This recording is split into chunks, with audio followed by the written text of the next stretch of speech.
Did y'all plan on staying for the entire meeting? Be done by midnight. What if we said we'll throw in a pizza? Are you sure? Excuse me. Mayor, we're ready to start the meeting. Oh. Good evening. For the record, it's June 2nd, 2022 at 6:30 p.m.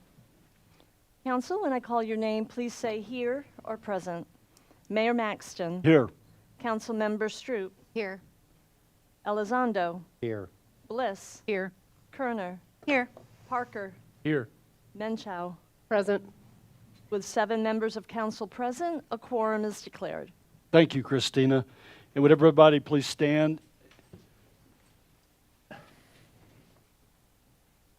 Mr. McWilliams, would you mind leading us in the Pledge of Allegiance?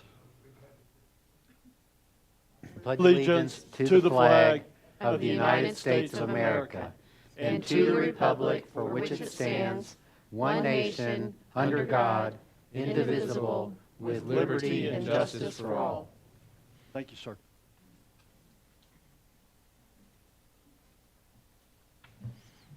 We have a full house tonight.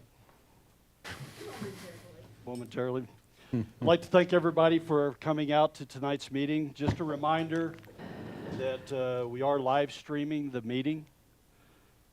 And for all those that would like to speak before council this evening, I would ask that anybody has a comment to make, would you please come up to the mic to make your comments. The people that are on live streaming can't hear you unless you speak into the mic. And for those that do come up, when you come up to the mic, please state your name and if you're a Fair Oaks Ranch resident or not. With that, we'll move on to citizens to be heard. And first up tonight I have is Rich Nichols.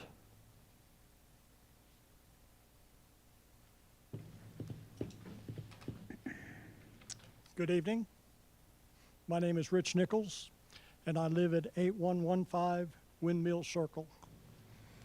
I'd like to speak about the proposed tax exemption increase. Let me say at the outset that I am opposed to this effort to increase the tax exemption for Fair Oaks residents over 65.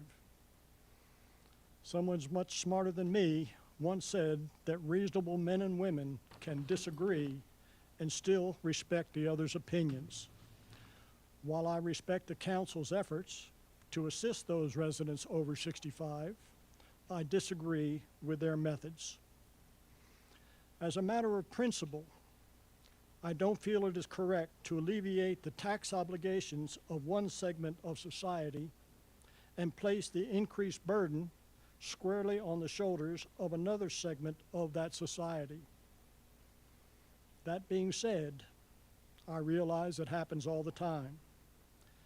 Governments subsidize various segments of their society with food stamps, affordable housing, school lunches, etc.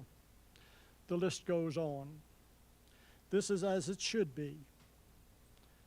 A benevolent government should assist those segments of society that, through no fault of their own, cannot help themselves, be it from medical necessity, COVID, age, Social Security, or financial ruin, the Great Depression.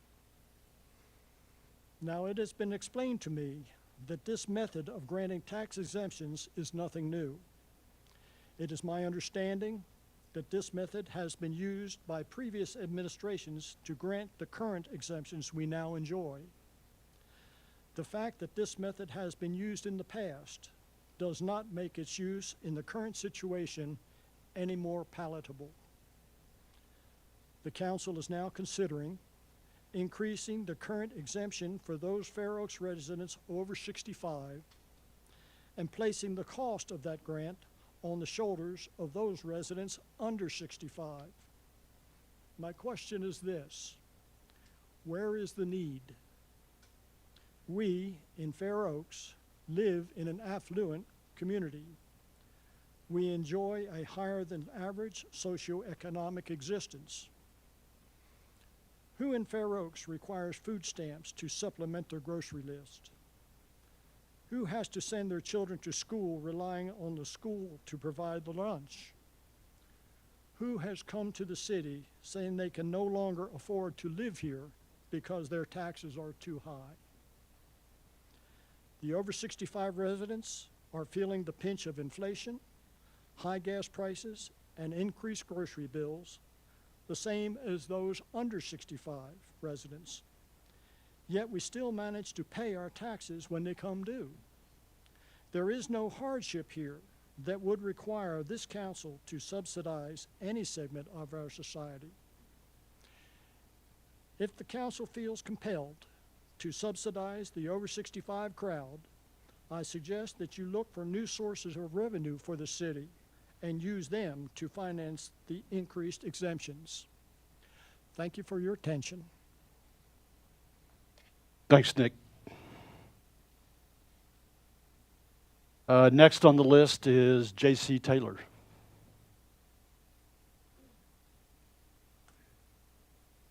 Hi, good evening. This is J.C. Taylor. I live at 31125 Post Oak Trail. I, too, would like to express my concerns regarding the 65 and up tax exemption, increasing the current exemption of $20,000 to $50,000. Fundamentally, I strongly disagree with any type of entitlement, subsidy, Ponzi government structure. I do not believe that the council is mandated to make sure all residents and or future residents can afford to live here in Fair Oaks Ranch. Philanthropy should be left to private organizations, charities, sects, and the free market in general. It's concerning that an entitlement regarding our tax revenue is being suggested in a time of massive inflation. If we are going to cut revenue, what services are we going to cut? Furthermore, I don't believe that the city budget for fiscal year 2023 has been completed yet.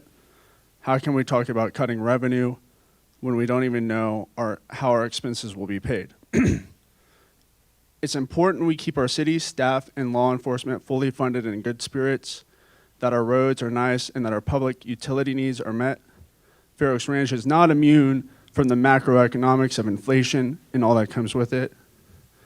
That such as higher rate of crime, as people generally struggle to make ends meet, higher commodity costs, and higher nominal wages. It is my understanding that our police force is already short by 4 employees, and turnover for city employees as a whole is higher than normal. Not to mention at least a few O&M expenses due in the coming years, if not months. I sympathize with the fact how difficult it can be to balance income to spend given all the variables, but it must be thought out or we'll end up dealing with bigger problems down the road. Sorry, I have a little bit of a cold. It is my suggestion that the council members dissent this proposal.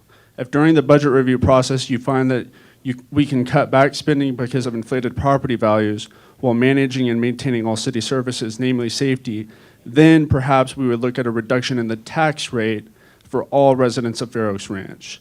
No one here needs to pander for a few votes while disregarding the majority when it comes to fiscal policy. I'm going to go out on a limb here and assume that I speak on behalf of probably most, if not all, hardworking, child-raising families, 65 here at the ranch. Thank you. Thanks, JC. And next up is Gary Manitsas.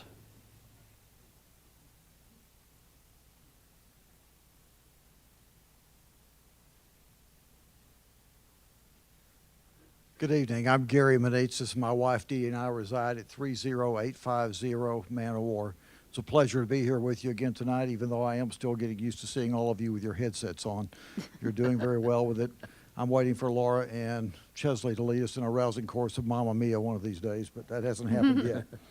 I've spoken once about the issue expressing disagreement with the planned changes on the over 65 exemption. Tonight I'd like to take just a few minutes to go through in a little bit more detail why I object to this or why Dee Dee and I feel it's the wrong choice to make. And I want to make clear right up front that I have absolutely no issue with the changes you're proposing for residents with disabilities. I think those are appropriate and I'm glad you're doing that. And let me also begin by offering a very sincere thank you to all of you for serving on the council.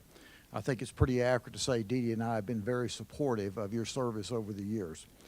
Knowing the level of support we have for you, the fact that I'm here to disagree with an action that you're taking or on behalf of Dee Dee and me is really something that I think means it's serious. I had a schedule conflict that prevented my being present at the council meeting where you took the first vote on raising the exemption levels, but I did take the time to play the video recording, and that does work well, by the way, being able to go right to that part of it. I have a very high level of respect for all of you, and that high level of respect leads me to have high level of expectations for how you go about doing your problem solving in definition and solving a problem. And I will note that I know that council members Stroop and Bliss were not here the first time around when y'all took the first vote on this. I left the video feeling that the council had chased a solution for a housing affordability problem that simply does not exist, and that they had proposed a solution for that problem that would not solve the problem even if the problem did exist.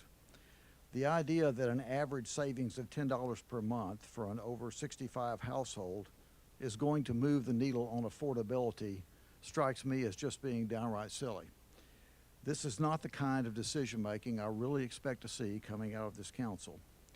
We have three major issues with what you're proposing to do.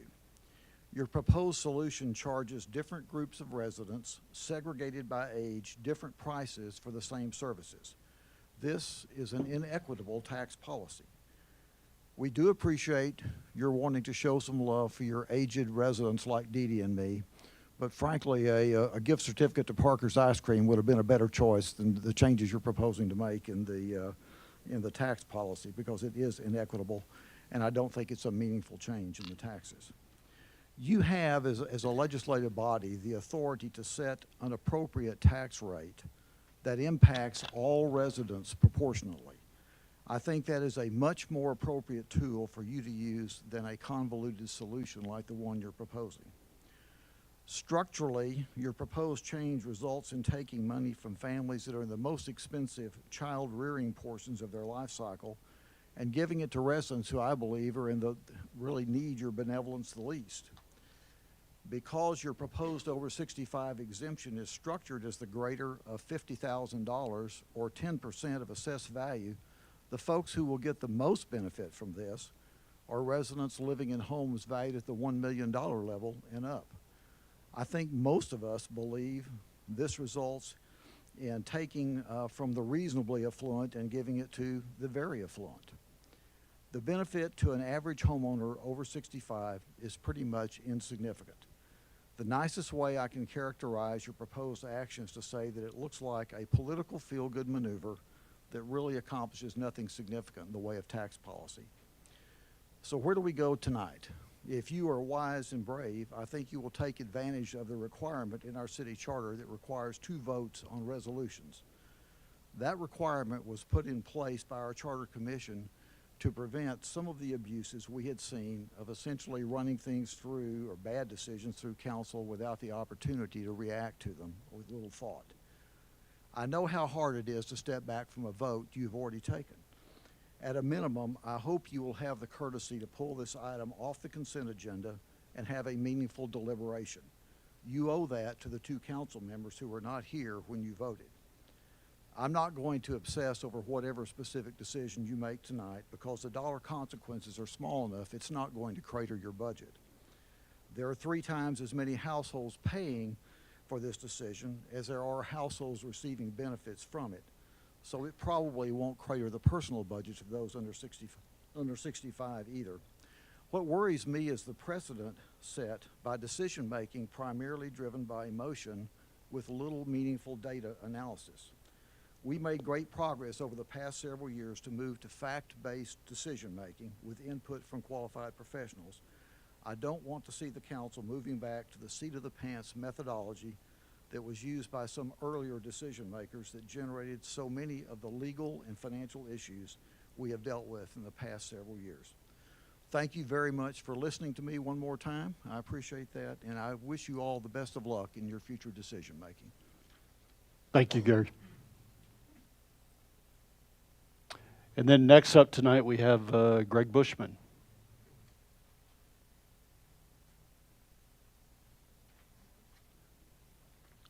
First of all, relax. I'm not here to talk about taxes. Hopefully what I'm going to be talking about is a little more upbeat. I'm going to mention to the city about the couple of communities activities that we have going on this weekend. First of all, tomorrow evening, the Fair Oaks Ranch Homeowners Association is sponsoring the first and hopefully will be annual classic custom car show at Boots Gobbets Park. It'll be held from 5 o'clock to 8 o'clock tomorrow evening, and all residents and guests are cordially invited. There'll be upwards of about 20 vehicles that will be there on display, all from people who are residents of Fair Oaks Ranch. Part of the program tomorrow night, also, Officer David Magnus, our canine officer, and his partner, Buddy, are going to be there about 7 o'clock in the evening to put on a demonstration of Buddy's skills. They're not going to be going around smelling all the cars or whatever for anything. David assures me that he doesn't want to get him anywhere near the classic cars because he's afraid Buddy might scratch the paint or something on one of them. So also tomorrow evening, as part of that program, there is going to be sponsored by the Rotary Club and Chick-fil-A, a restaurant in Leon Springs, a custom classic car show music trivia contest that everyone who attends is going to be cordially invited to participate in. Matter of fact, if you so much as even attempt to fill out the trivia contest, you'll get a free card from Chick-fil-A for a free sandwich. And the top 3 winners will also be getting $75, $50, and $25 gift cards from Chick-fil-A. So there's an incentive right there just to come try to fill out the trivia question. Even if you go over 10, you still get a card. Second item is this Sunday, there is going to be a community blood drive that, again, is being sponsored by the Rotary Club of Fair Oaks Ranch. It's going to be held from 10 a.m. to 2 p.m., and it will be at the Cibolo Creek Community Church on Ralph Fair Road. And besides those who have registered for the event, they'll also be taking walk-ups. You can register directly through the South Texas Blood and Tissue website. So, again, in light of the tragedy in Uvalde, the need for blood, of course, is increasingly urgent in our community. So I just want to, again, bring that to these 2 events to the attention of everybody. Thank you. Thank you, Greg. That was all the individuals that I had signed up to speak as part of Citizens to be Heard tonight. Is there anybody here that did not get an opportunity to sign up that would like to speak?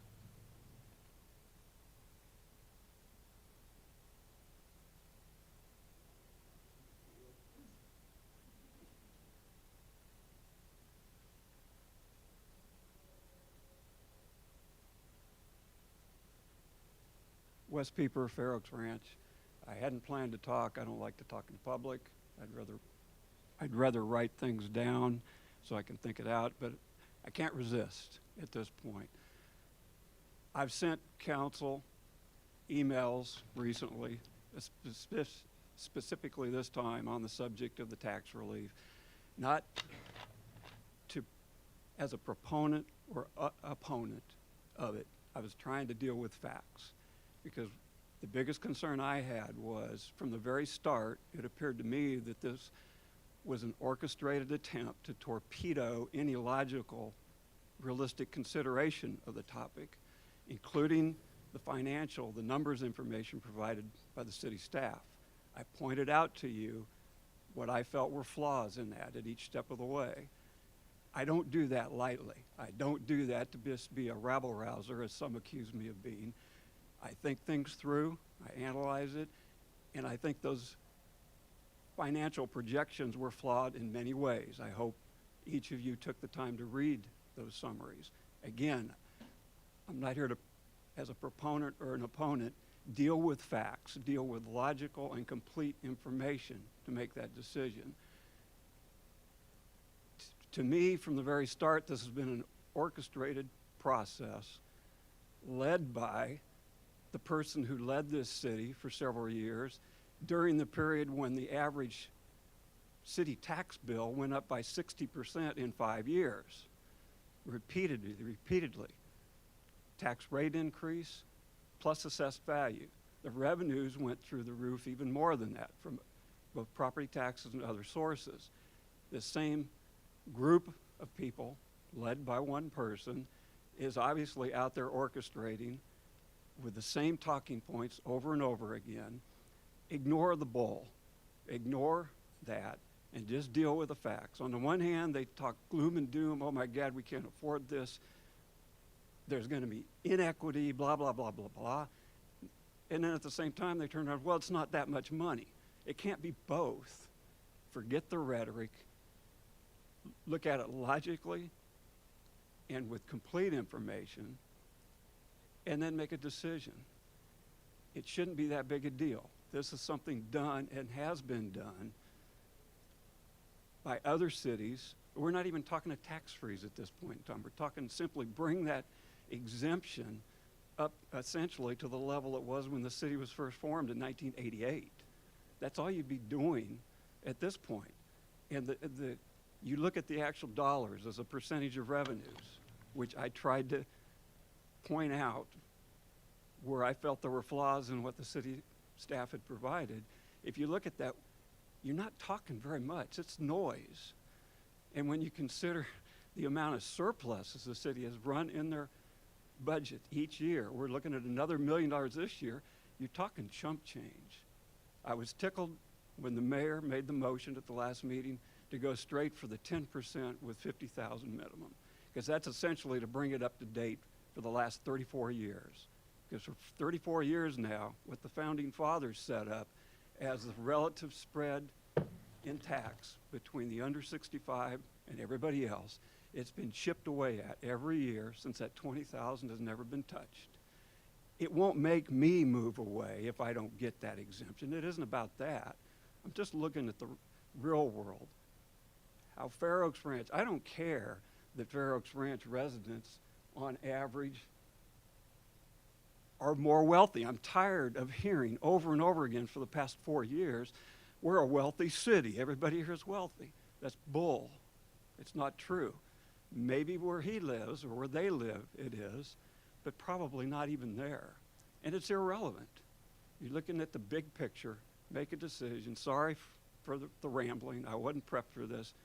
I'll try not to talk the rest of the meeting. Thanks. Thanks, Wes. Is there anybody else that wanted to speak as part of citizens to be heard? Okay, we'll move on to presentations.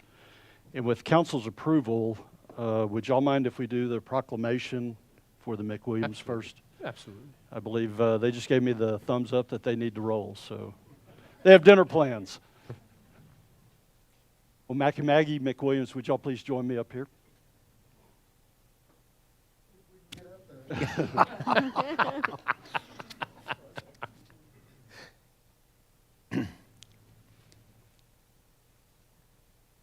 It's a picture that was in Fair Oaks Ranch Living this week.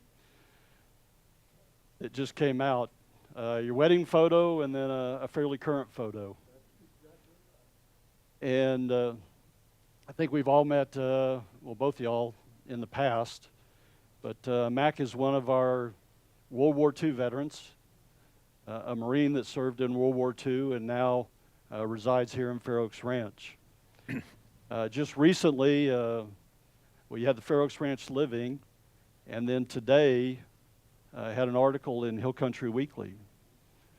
And deservedly, y'all are getting a lot of notoriety for what you have done. So, but today is their 75th wedding anniversary. Today.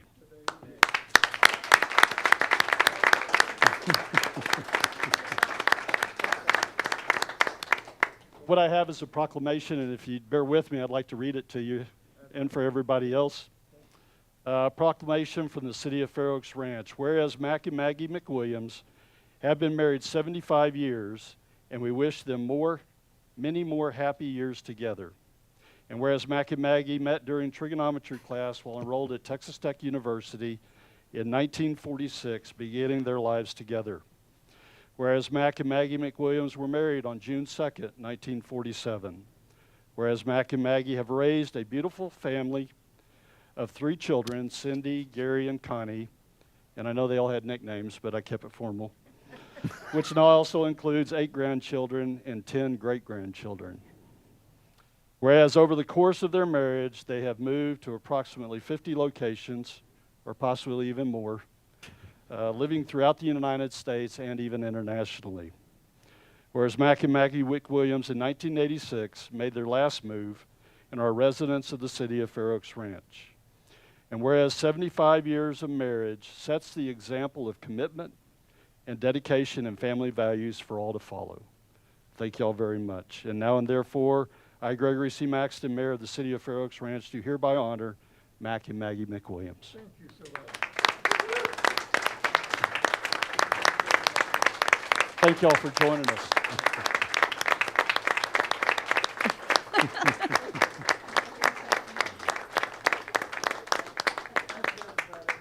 You mind if we get a picture real quick? Yes.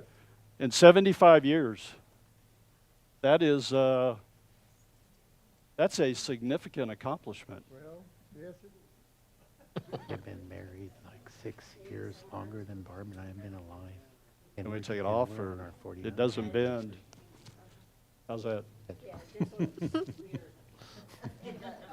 Well, that's me. You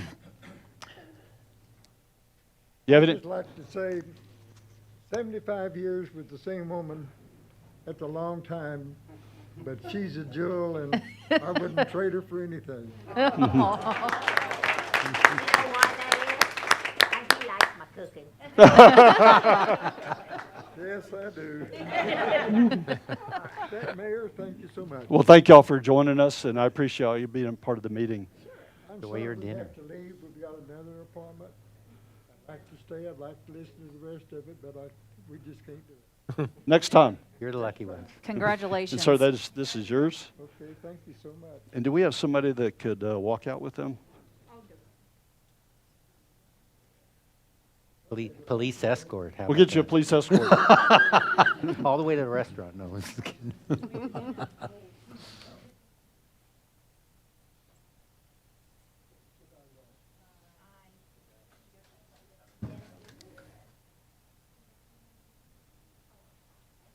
Just recently, we had a city election, but it wasn't challenged, but we had 3 of our council members that were reaffirmed or re-elected to their positions. And would y'all mind please joining me up here? And we're going to administer their oath of office. We'll do it as a group. Could y'all? Hey, Let's Mr. face this Scott. way. Okay. There we go. So oath of office, raise your right hand and repeat after me. I state your name. I, I, Michelle Laura Morris, Kerner, Do solemnly swear do solemnly swear that I will faithfully execute that I That will will faithfully faithfully execute the duties of the office the duties of the office of City Council, of of City City Council, and state your place on the Place city, 5. Place 3. 4 of the City of Fair Oaks Ranch, of the City of Fair Oaks Ranch, and will, to the best of my ability, and will to the best of my ability preserve, protect, and defend preserve, protect, and defend the Constitution and laws The Constitution and laws of the United States of the United States and this state, and this state. so help me God. So help me God. And congratulations. Thank you. Thank you. I think we just re-enlisted.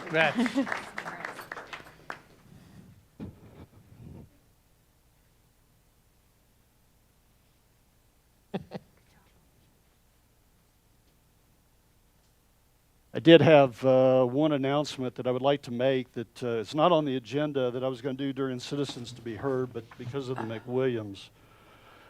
We did receive a petition that was received at City today, reference the tax issue. And the petition reads, I oppose Fair Oaks Ranch City Council's proposed ordinance to increase the over 65 homestead exemption, thereby shifting any additional portion of this tax burden to the under 65 population. The city has too many critical and as yet unfunded infrastructure needs, such as streets, water, wastewater, and drainage, and 4 unfilled public safety roles that should be a higher priority. I believe this idea, however, was well-intentioned, is not consistent with our city's philosophy, that we are all in this together, as evidenced by the fact that each city council seat represents all citizens and not just a single district. And this petition was signed by 14 individuals 8 of them are under the age of 65, and 6 were over the age of 65. And with that, we'll move on to the remainder of the presentation items, and I'll turn it over to Joanna for the introduction of our new employees. Thank you, Mayor. Council, so tonight I am pleased to announce 2 new hires to the City of Fair Oaks Ranch. So if I can have both of you join me, Kelly and Casey. I'll give you a minute to get up here and come stand right here to the left of me.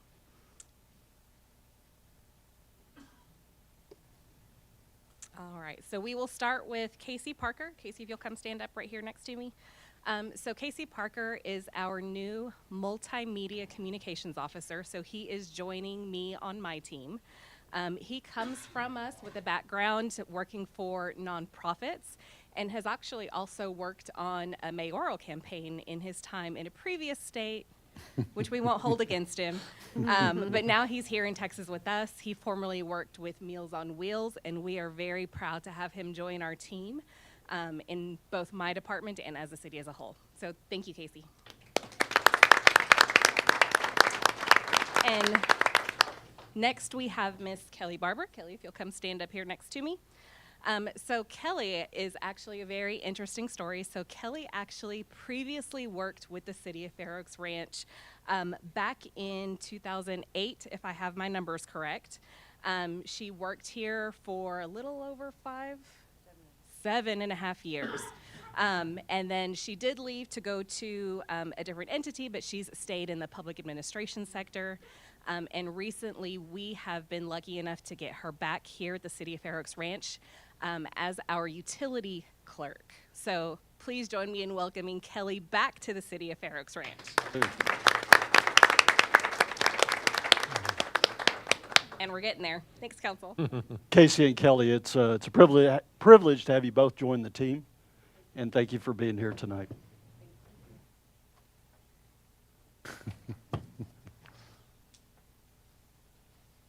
And next we're going to hand it over to Chief Mooring to present 2 life-saving awards. Alice again. Thank you, Mayor. Going to read the citation here. The Fair Oaks Ranch Police Department believes in the recognition of officers, their actions, and outstanding efforts in the service to our community. In keeping with this belief, the Fair Oaks Ranch Police Department hereby recognizes Sergeant Richard Gonzalez and Officer Matthew Drexler for their heroic actions that occurred in March of 2022. In March, at approximately 4 p.m., officers with the Fair Oaks Ranch Police Department and first responders with the Acadian and Leon Springs Volunteer Fire Department were dispatched to a residence front gate subdivision for a male teenager who was unresponsive and not breathing.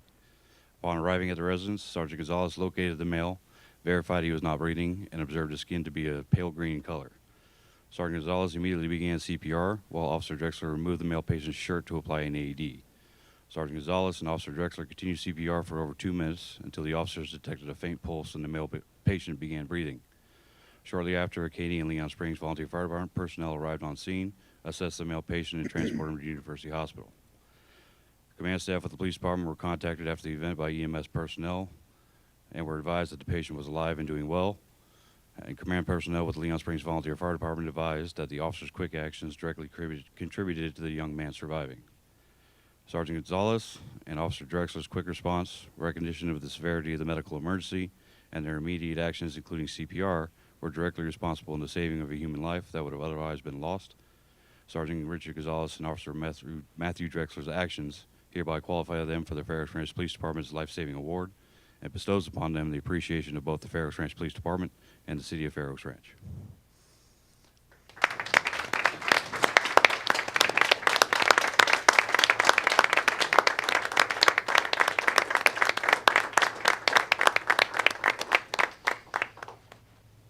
Hey, Chief, I think the requirements for this award, one, they had to provide life-saving measures that contributed to the individual surviving, but then ultimately the individual has to survive. Is that? Yes, that's correct.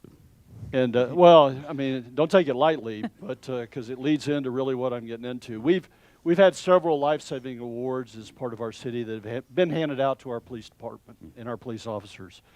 And a couple things really stand out to me as part of that. Number one is usually they are the first people on the scene. And so our response times throughout the city are phenomenal. And I can't applaud y'all enough for what y'all do on a daily basis.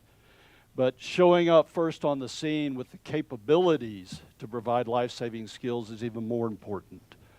And so they're well-trained and execute the duties that we need as part of our police department. So I salute you for all that you've done and for what you did as part of this situation. So thank you all very much.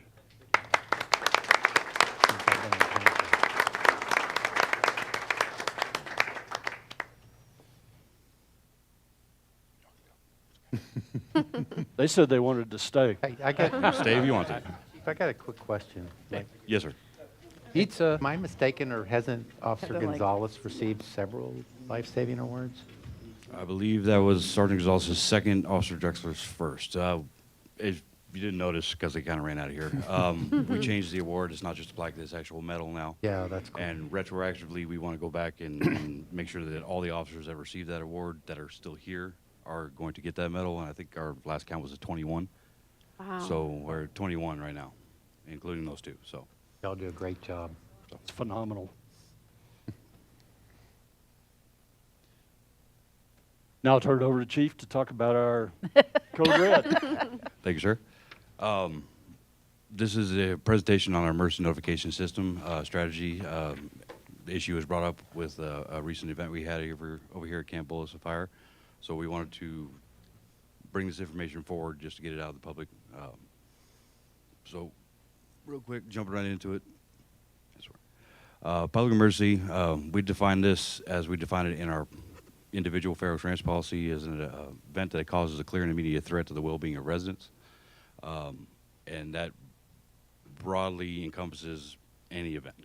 So whether that be a large out-of-control fire, flood, water main break that takes away the water from an entire area of the city, could be anything.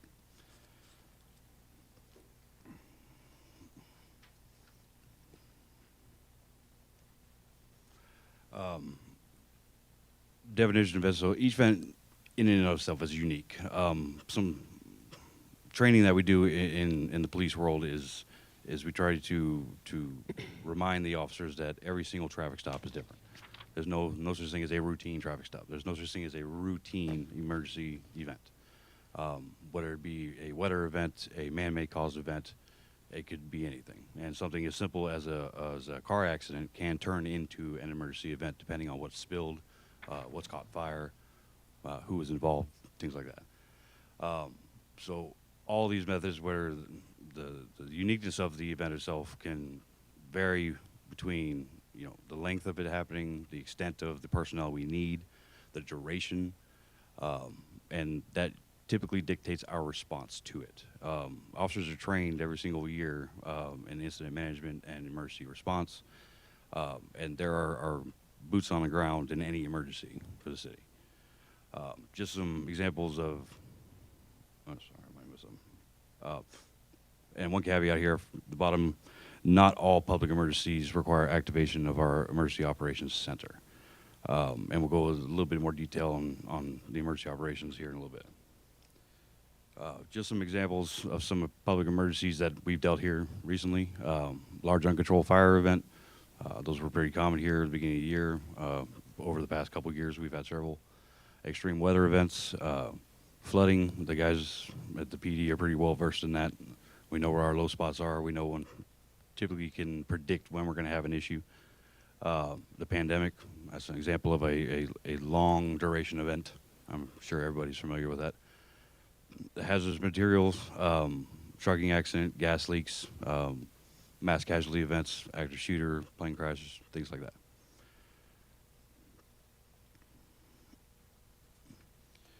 So some of our primary partners that we utilize for emergency responses, main one would be our Bexar County Office of Emergency Management. That is our parent Office of Emergency Management that we contract with as the City of Fair Oaks. We also have very close relationships with the Comal County Office and the Kendall County Office. Those were really, I'm sorry, he's moving on me. Those relationships were built much stronger with the COVID situation that we've dealt with over the past 2 years. Leon Springs Volunteer Fire Department and ESD4, KD and EMS, Kendall County Sheriff's Department, Bernie Police Department. the school district, several local organizations, churches, nonprofits, and then the outside entities that we don't typically utilize very often, but we do utilize them when we have to. Main one would probably be San Antonio Fire Department or Texas DPS.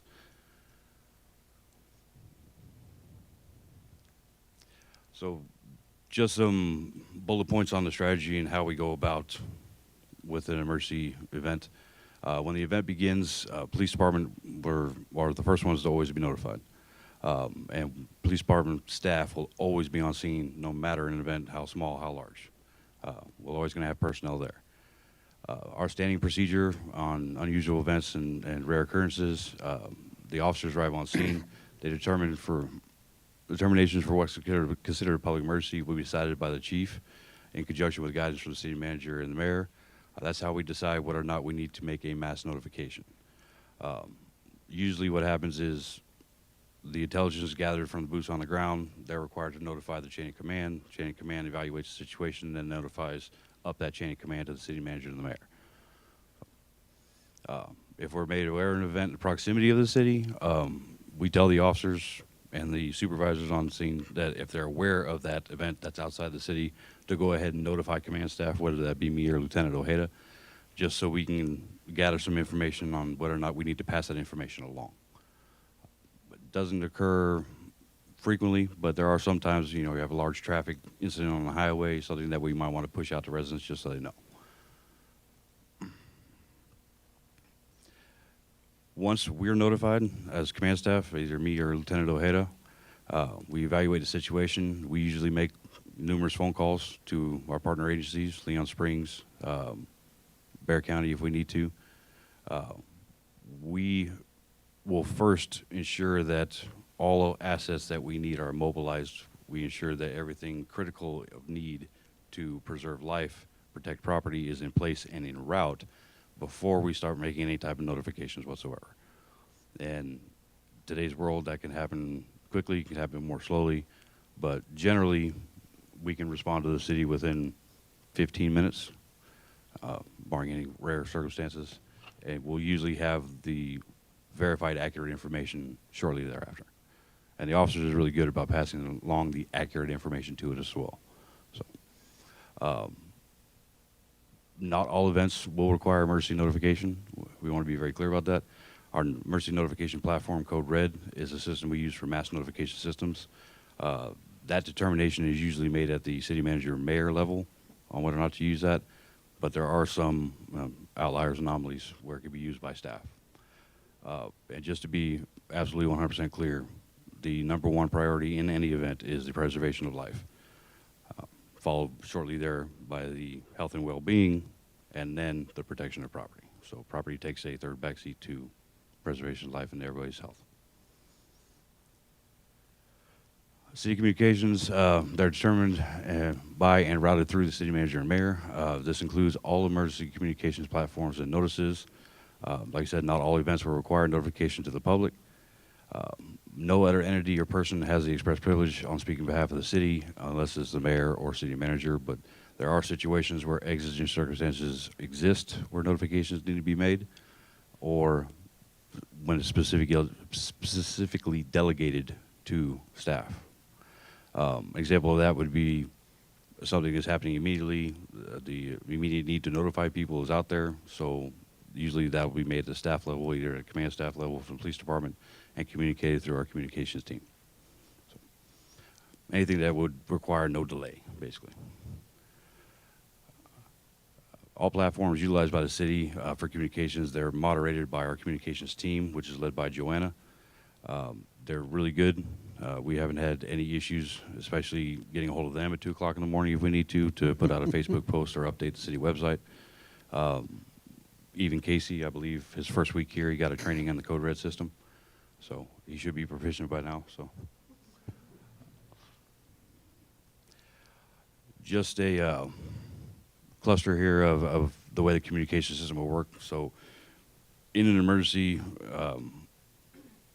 9 times out of 10, me and Lieutenant Hader will be responding. We'll be on scene, boots on the ground. We'll be that incident command, will you? Most of the communications will come through us. The communications will be divvied out to our city manager and mayor, and in coordination with our communications team.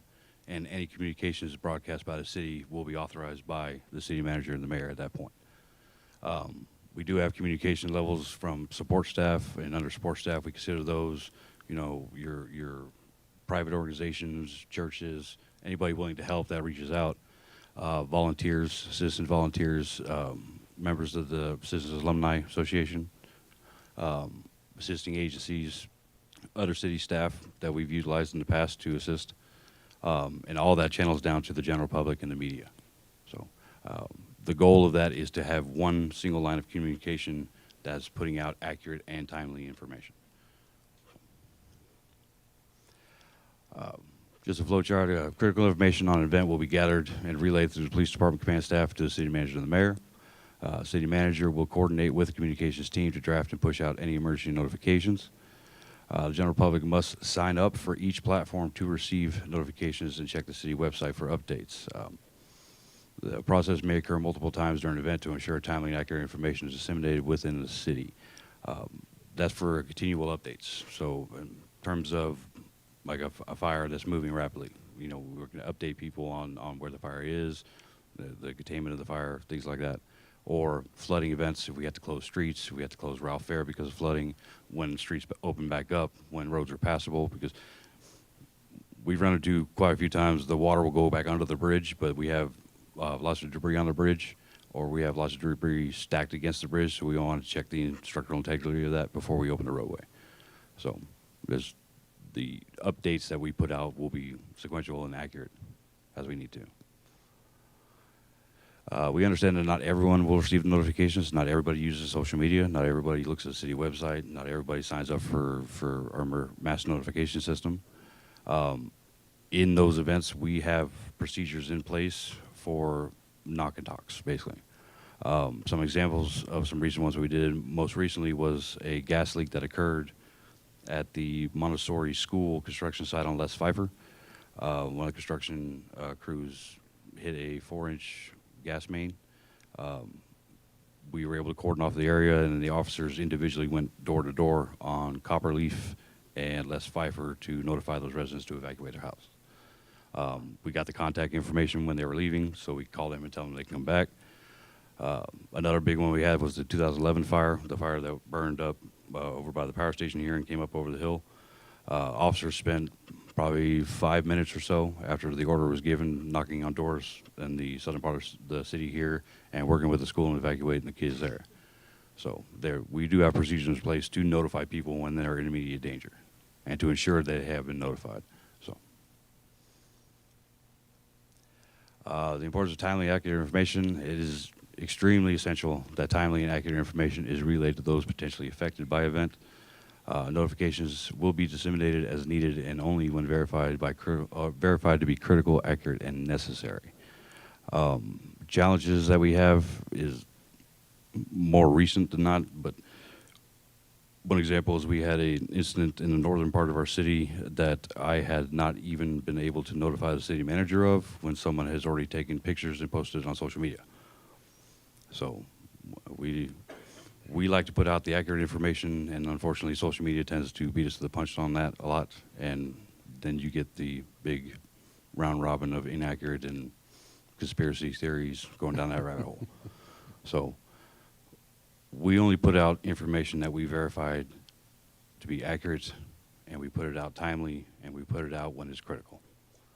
So if we don't have the accurate information, we can't verify the information, we generally don't put out a notification.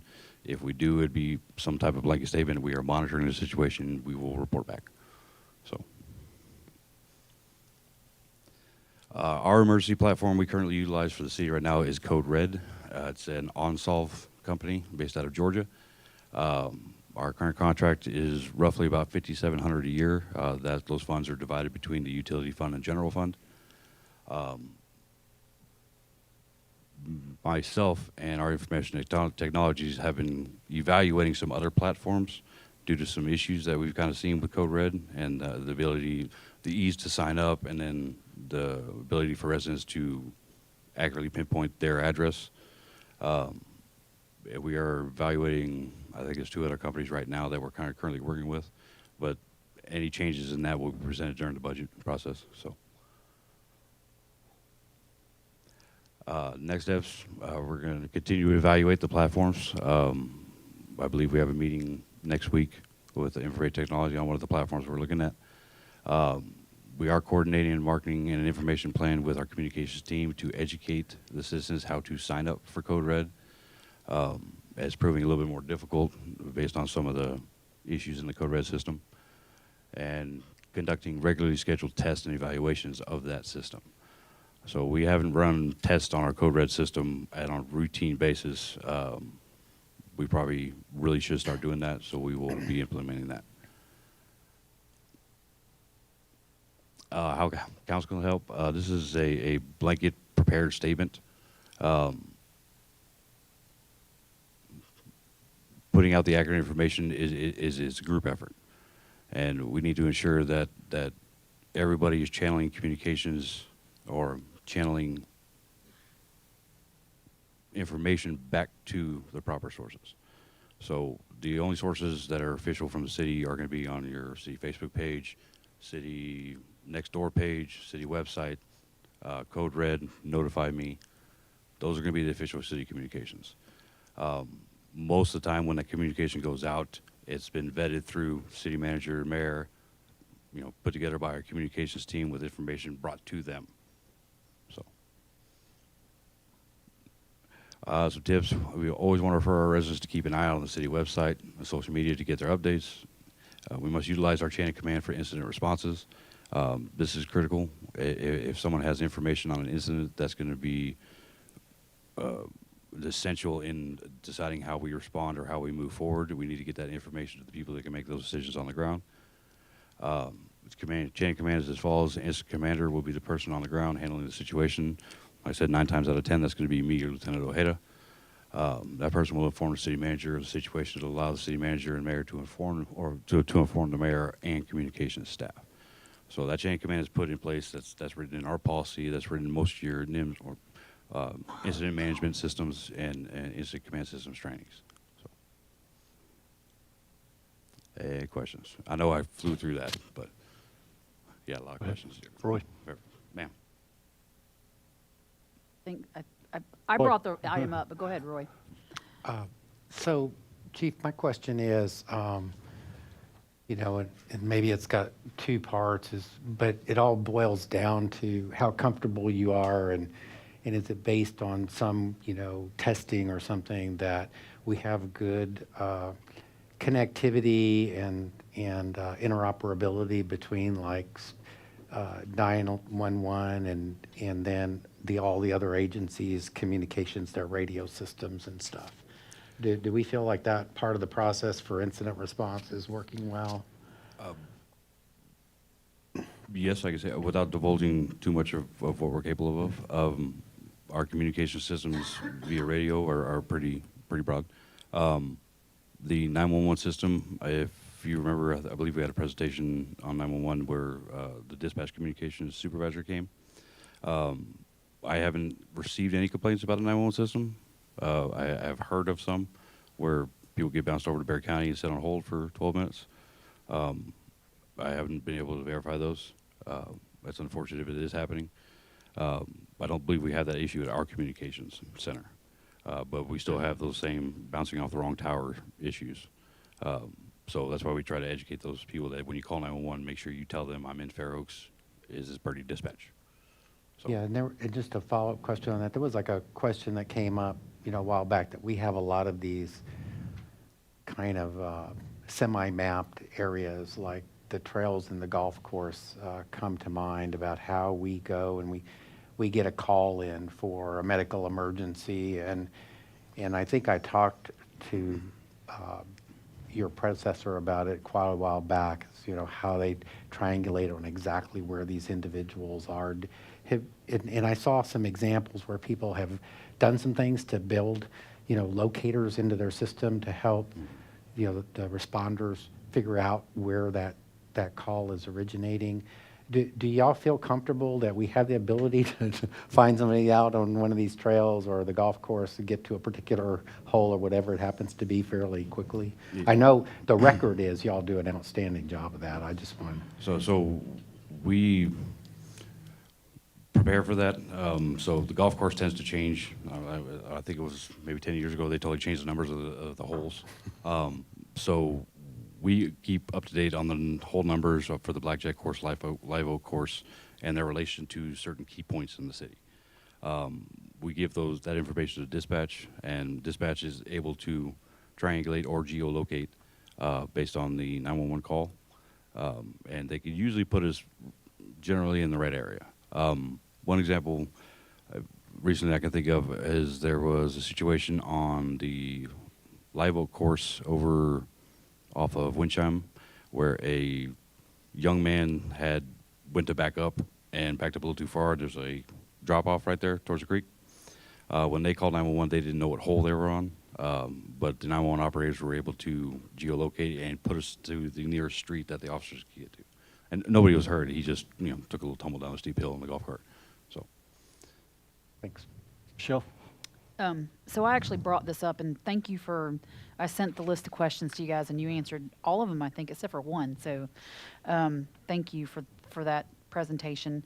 And one of the reasons I brought it up was because when we had the fire, April 10th, I think it was my birthday, so I tried to sign up for the notification because I was kind of embarrassed that I wasn't, as a sitting council member, that I wasn't on the code red. And I go to sign up and it says, we don't know where your house is. And then I started getting multiple texts from multiple neighbors going, it says they don't recognize my address. So that's the reason why, part of the reason why I brought this up. And I would really be curious, I have two main questions about what other systems. I did some research into a system called Voyant that runs about $2,500 a year, Voyent. And I actually talked to a city that's using them, and they have a lot of success, and they're pleased with them. And I can even get you their number if you wanted a reference. If that's, I mean, you don't even have to look at them. I'm just telling you what research I did. And then the other question that I had was one of the other miscommunications.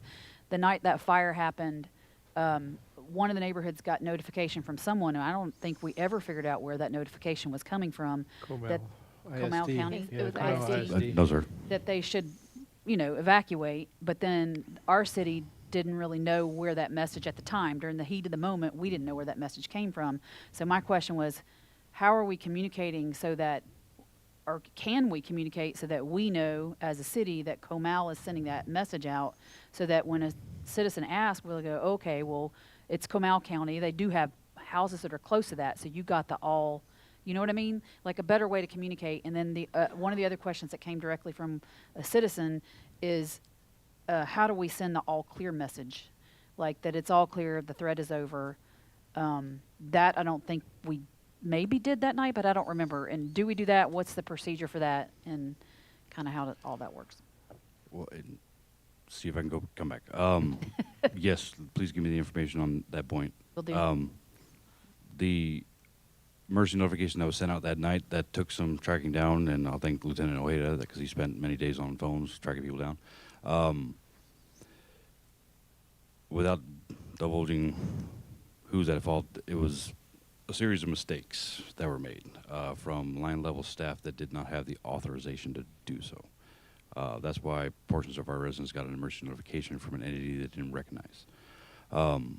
We were made aware of that, at least I was made aware of that by Tobin that evening, so we had our communications team put out a message on the city Facebook page stating that I was monitoring the situation. I was in contact with the command post for the fire, and the city was not in any danger. And understandably, speaking to some of those residents, they didn't feel that was believable, but let me be unequivocally clear.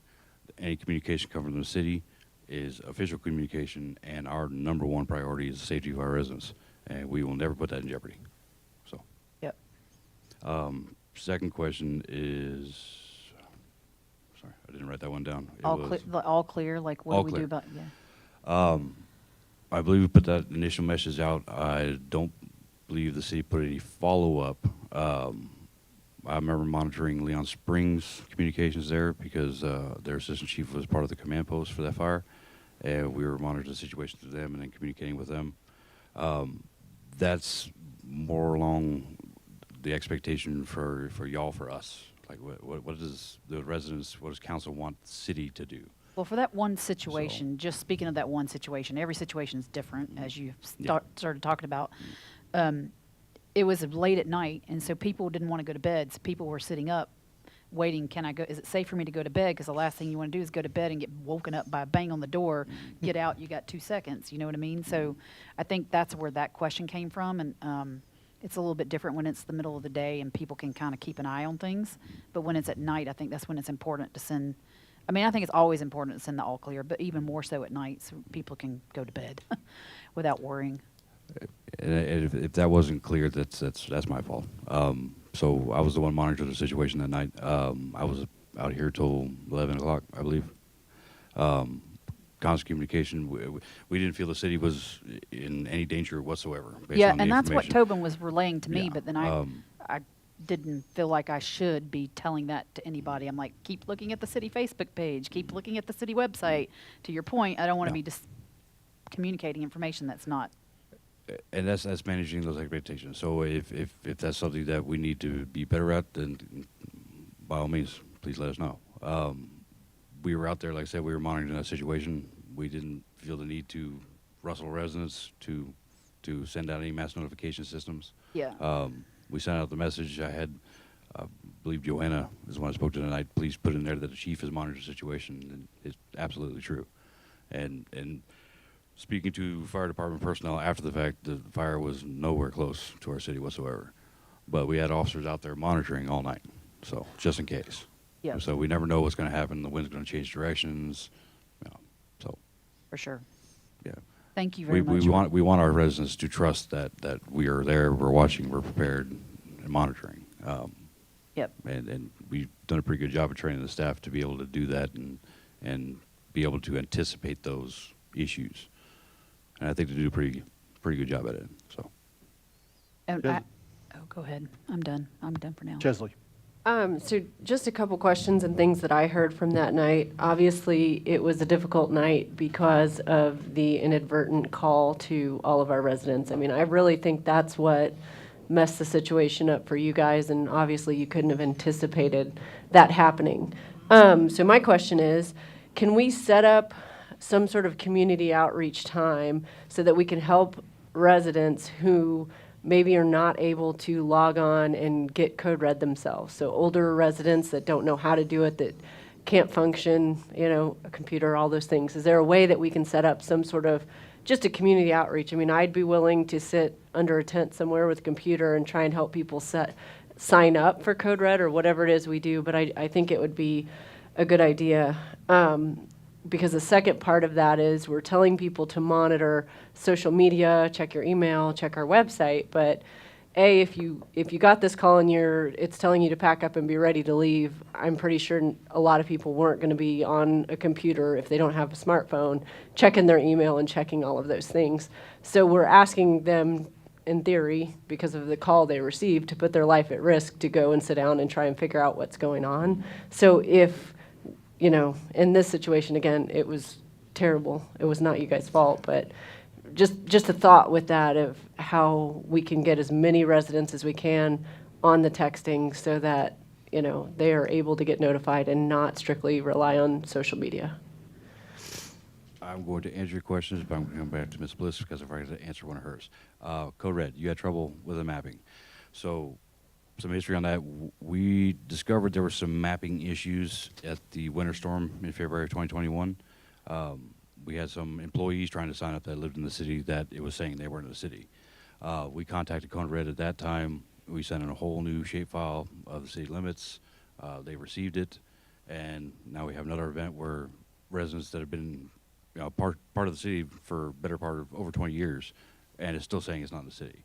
So we had to have another call. That's kind of what began this whole, we're evaluating this system. Is it's the best system for our residents? And to be 100% honest with you, some of the other systems we've looked at, the user-friendly capabilities is much easier. The way to sign up is much easier. much easier for us to communicate that to people. But absolutely, we can do events like that if we need to. People can always call us if they're having trouble with it, and we can send an officer out to walk them through it. I know Joanna and the communications team is working on some of that public education for signing up for our emergency notifications also right now. And there was a second question, monitoring. Was that?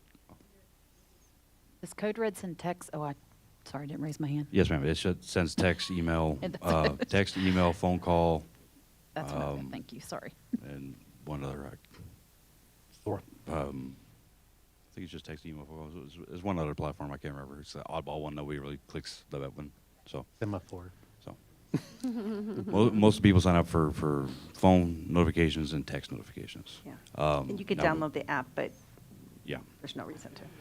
And we've had Code Red for as long as I can remember, and some of the numbers have been disconnected and not assigned to that resident anymore. People switch cell phone numbers, so cleaning up that system is another thing we're working on if we're going to stick with Code Red. So, yes, ma'am. I was going to state that. I mean, I know when I first signed up for Code Red, it was an old home phone number, an old number. There's really no notifications where they say, hey, this is what your number is. It's confirmed that this is correct, which would have reminded me to update that. And are all of the systems based off a user sign up? Yes, ma'am. Okay, so every system you have to sign up for. So one of the feedback I heard from the residents who got that phone call was they don't remember giving their number to anybody. So I'm curious how they got a phone call. So to answer your question, I said yes, not 100% true. There is the reverse 911 system, which you don't technically have to sign up for. That can be utilized. And to clear it up, there was a prepare to evacuate notice sent out to 2 specific neighborhoods on the far northeast corner of Camp Bullis. That was authorized by the command post, sent up to the Texas Department of Emergency Management, back down to the Comal County office. And it was an entity attached with the Comal County office that decided to blanket the entire county. So that was the employee error there. We had another issue with a civilian employee with JBSA that was communicating with a friend of theirs at the news organization, which is why the news organization was putting out the evacuation news story also. So, when would we use the reverse 911? that would be a situation where, hey, we got to notify a lot of people really quickly. Something like a confirmed tornado on the ground moving in a certain direction. Our dispatch has that capability to geofence the path, basically, kind of what you see on the news, a little where a tornado might go or where a hurricane might go. They could do something similar to that and do the reverse 911. In our emergency procedure, do we have that kind of laid out when we would use that? Yes. Obviously, I won't make And you that's disclose that. kind But of twofold. So that's in our individual policies and procedures for the police department. We have it also in our officer emergency management plan, and then we have that in our communications policy also for dispatch. okay, so that's one more resource we have above and beyond the code red or our normal, if needed, but there's a much higher threshold that it needs to meet. Yeah. Okay. Yeah. That's immediate danger. And we've never had to use it here. I'm not sure that Bernie Communications has ever had to. And there are going to be situations where we don't get notifications out in time. I've been here. I've worked nights when it's dark and raining and you have no idea what's going on. And all of a sudden you see a tree blow over in front of you. So was that a downburst? Was that a small tornado? We don't know. Like, there are going to be situations like that. But we try to train for everything. Can't train for everything, but we try to prepare the officers to be able to respond to those situations. We work in tandem with the Leon Springs Fire Department, which is kind of our main partner for those emergencies. Acadian is more of a transportability, but our trust is really laid in the ESD guys. So, Thank you, appreciate that. Thanks for everything you guys do. I mean, emergency management's a crapshoot on a great day. With so many moving parts, okay, especially for folks that have got military backgrounds.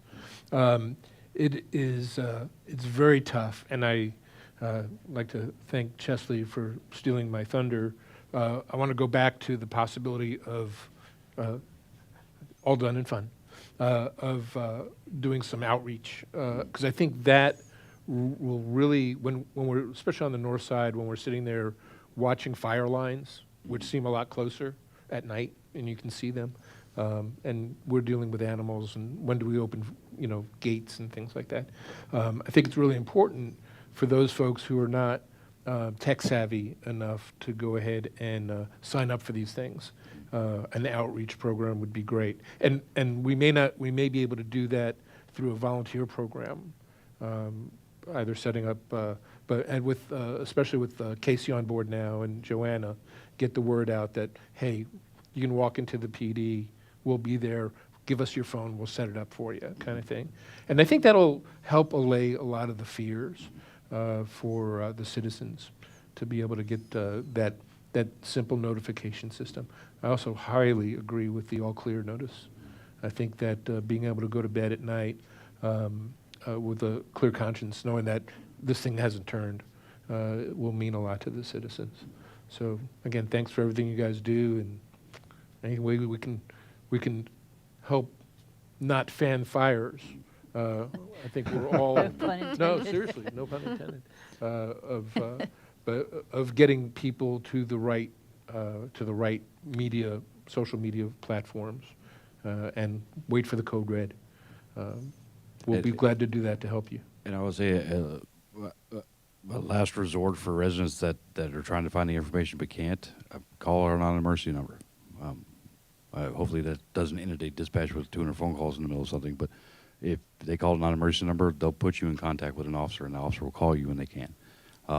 More than likely, dispatch usually knows what's going on because they're monitoring that radio traffic. So, but dispatch is always an avenue that we tell people to call. Don't call City Hall, especially at 2 o'clock in the morning. Nobody's going to answer. Right. Okay? But call that non-emergency number. Thanks, Chief. Thank you. Chief, the only thing that I would add, I like the piece about the community outreach. And as we look at that, and what I understood is getting people to sign up for Code Red, but it's also, I think we have a piece in informing people that we have Code Red, and it's a capability or whatever platform we're going to go to. And I think at times we reach out to individuals and talk to them about, hey, we have all these Notify Me and Code Red, and nobody's, well, not everybody, but there are some people that are unaware that we have these communication platforms. And so as part of community outreach, I think it's a part to push what we have available. Absolutely. Yes, sir. Anybody else? Thanks, Chief. Yes, sir.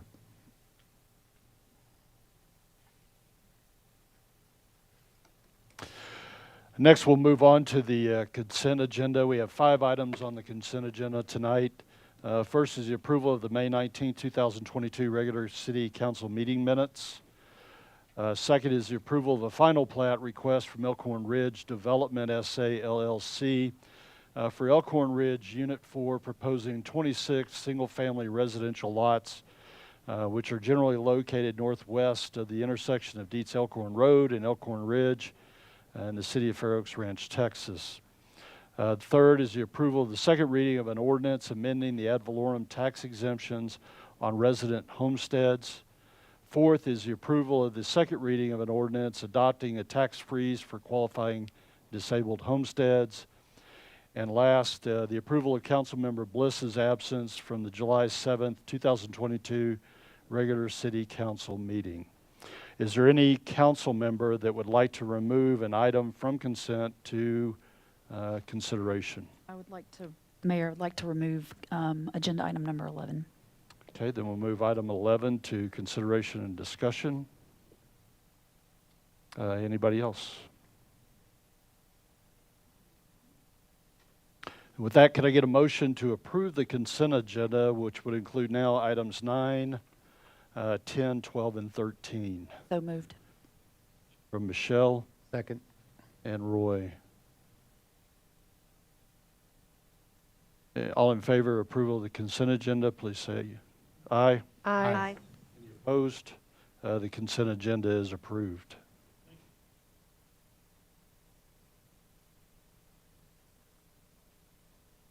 Next, we'll move on to consideration and discussion items.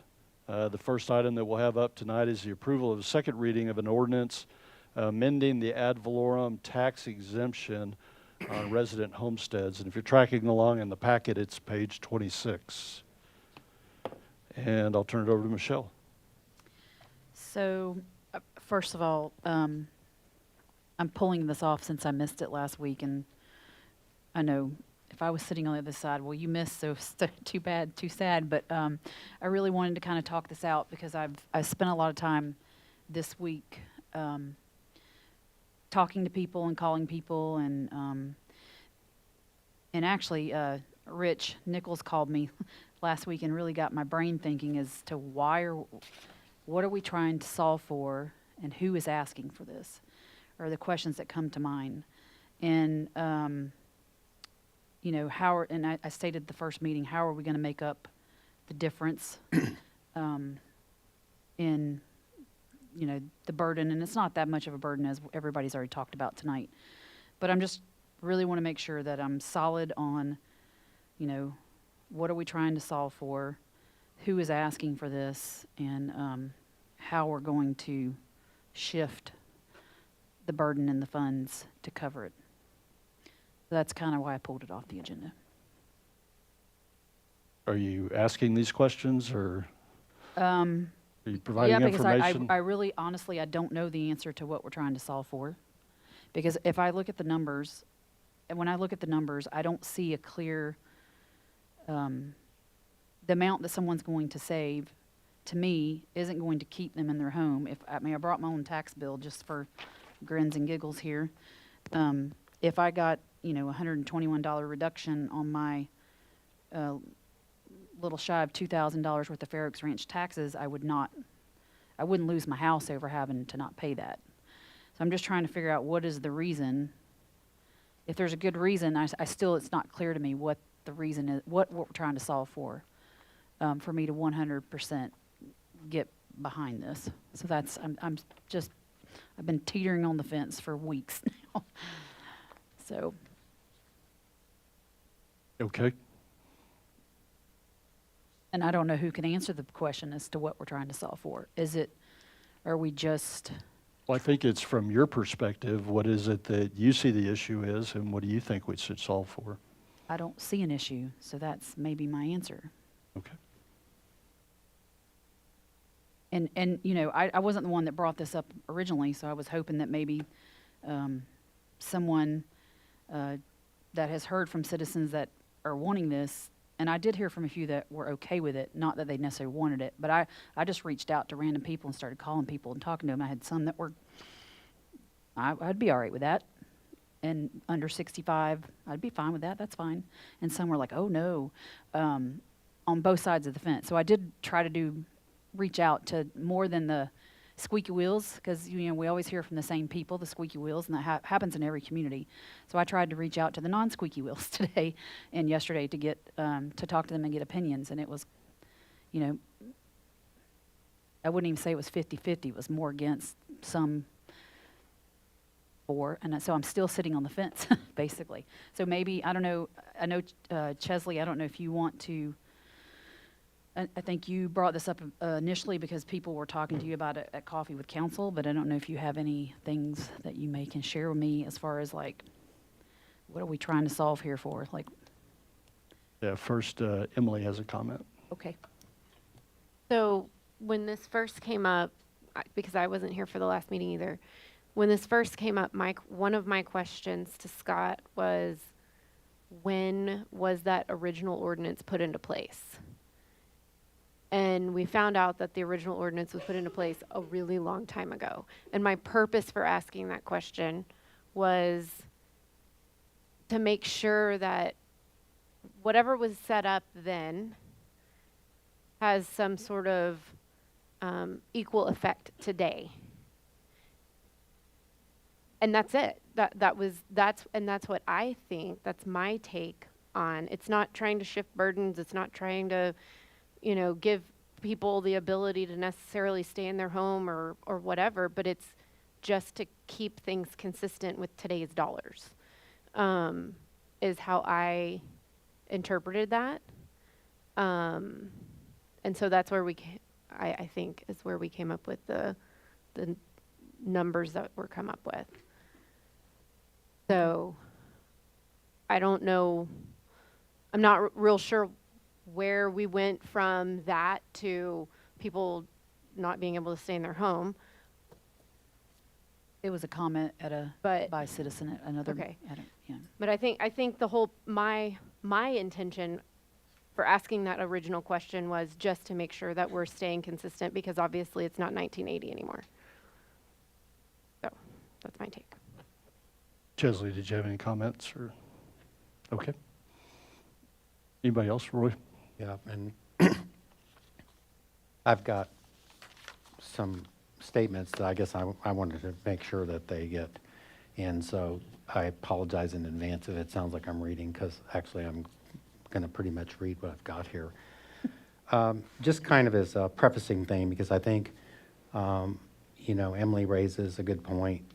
What are we trying to do? If we're trying to keep with the spirit of the original thing, I just want to point out that the original thing was to provide a $20,000 exemption, which was a fixed amount. And we've, had that for some time, no doubt.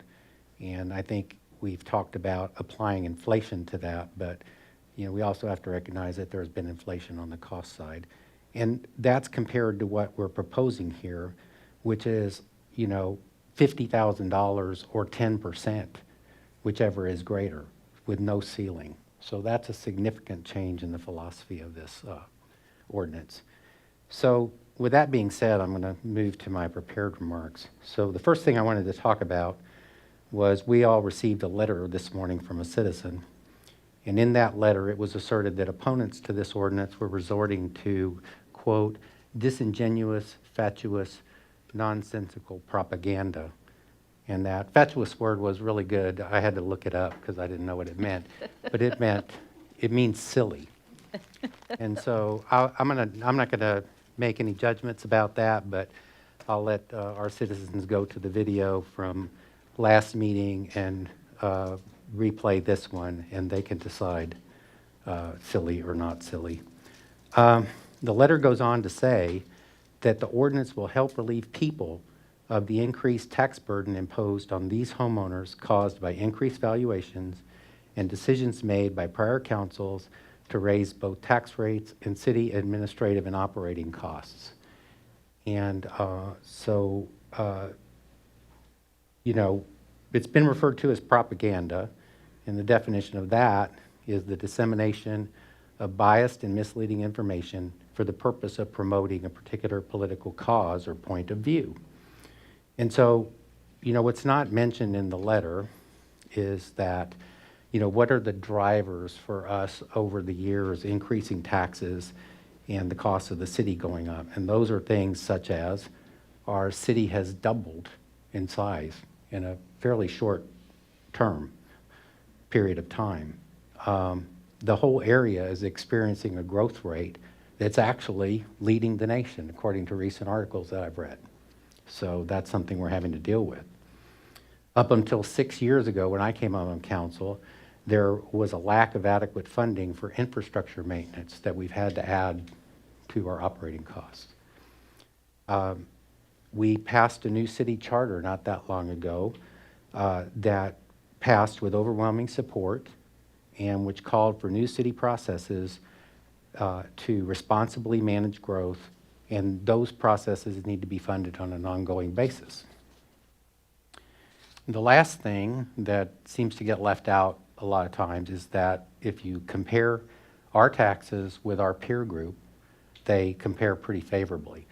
So what we're talking about here is when the arguments that were made last time is that people were struggling to be able to stay in their homes, and we wanted to help with that. But what I'm hearing now in the recent arguments is we just think our taxes are too high. So I want to be clear that I'm voting against this change as a matter of principle based on my research and understanding the facts that I've gathered. I know there's some comments made earlier about, I'm being led around by the nose, but that's not how I operate. This decision will require that 72% of our homesteaders fund an entitlement for 28%.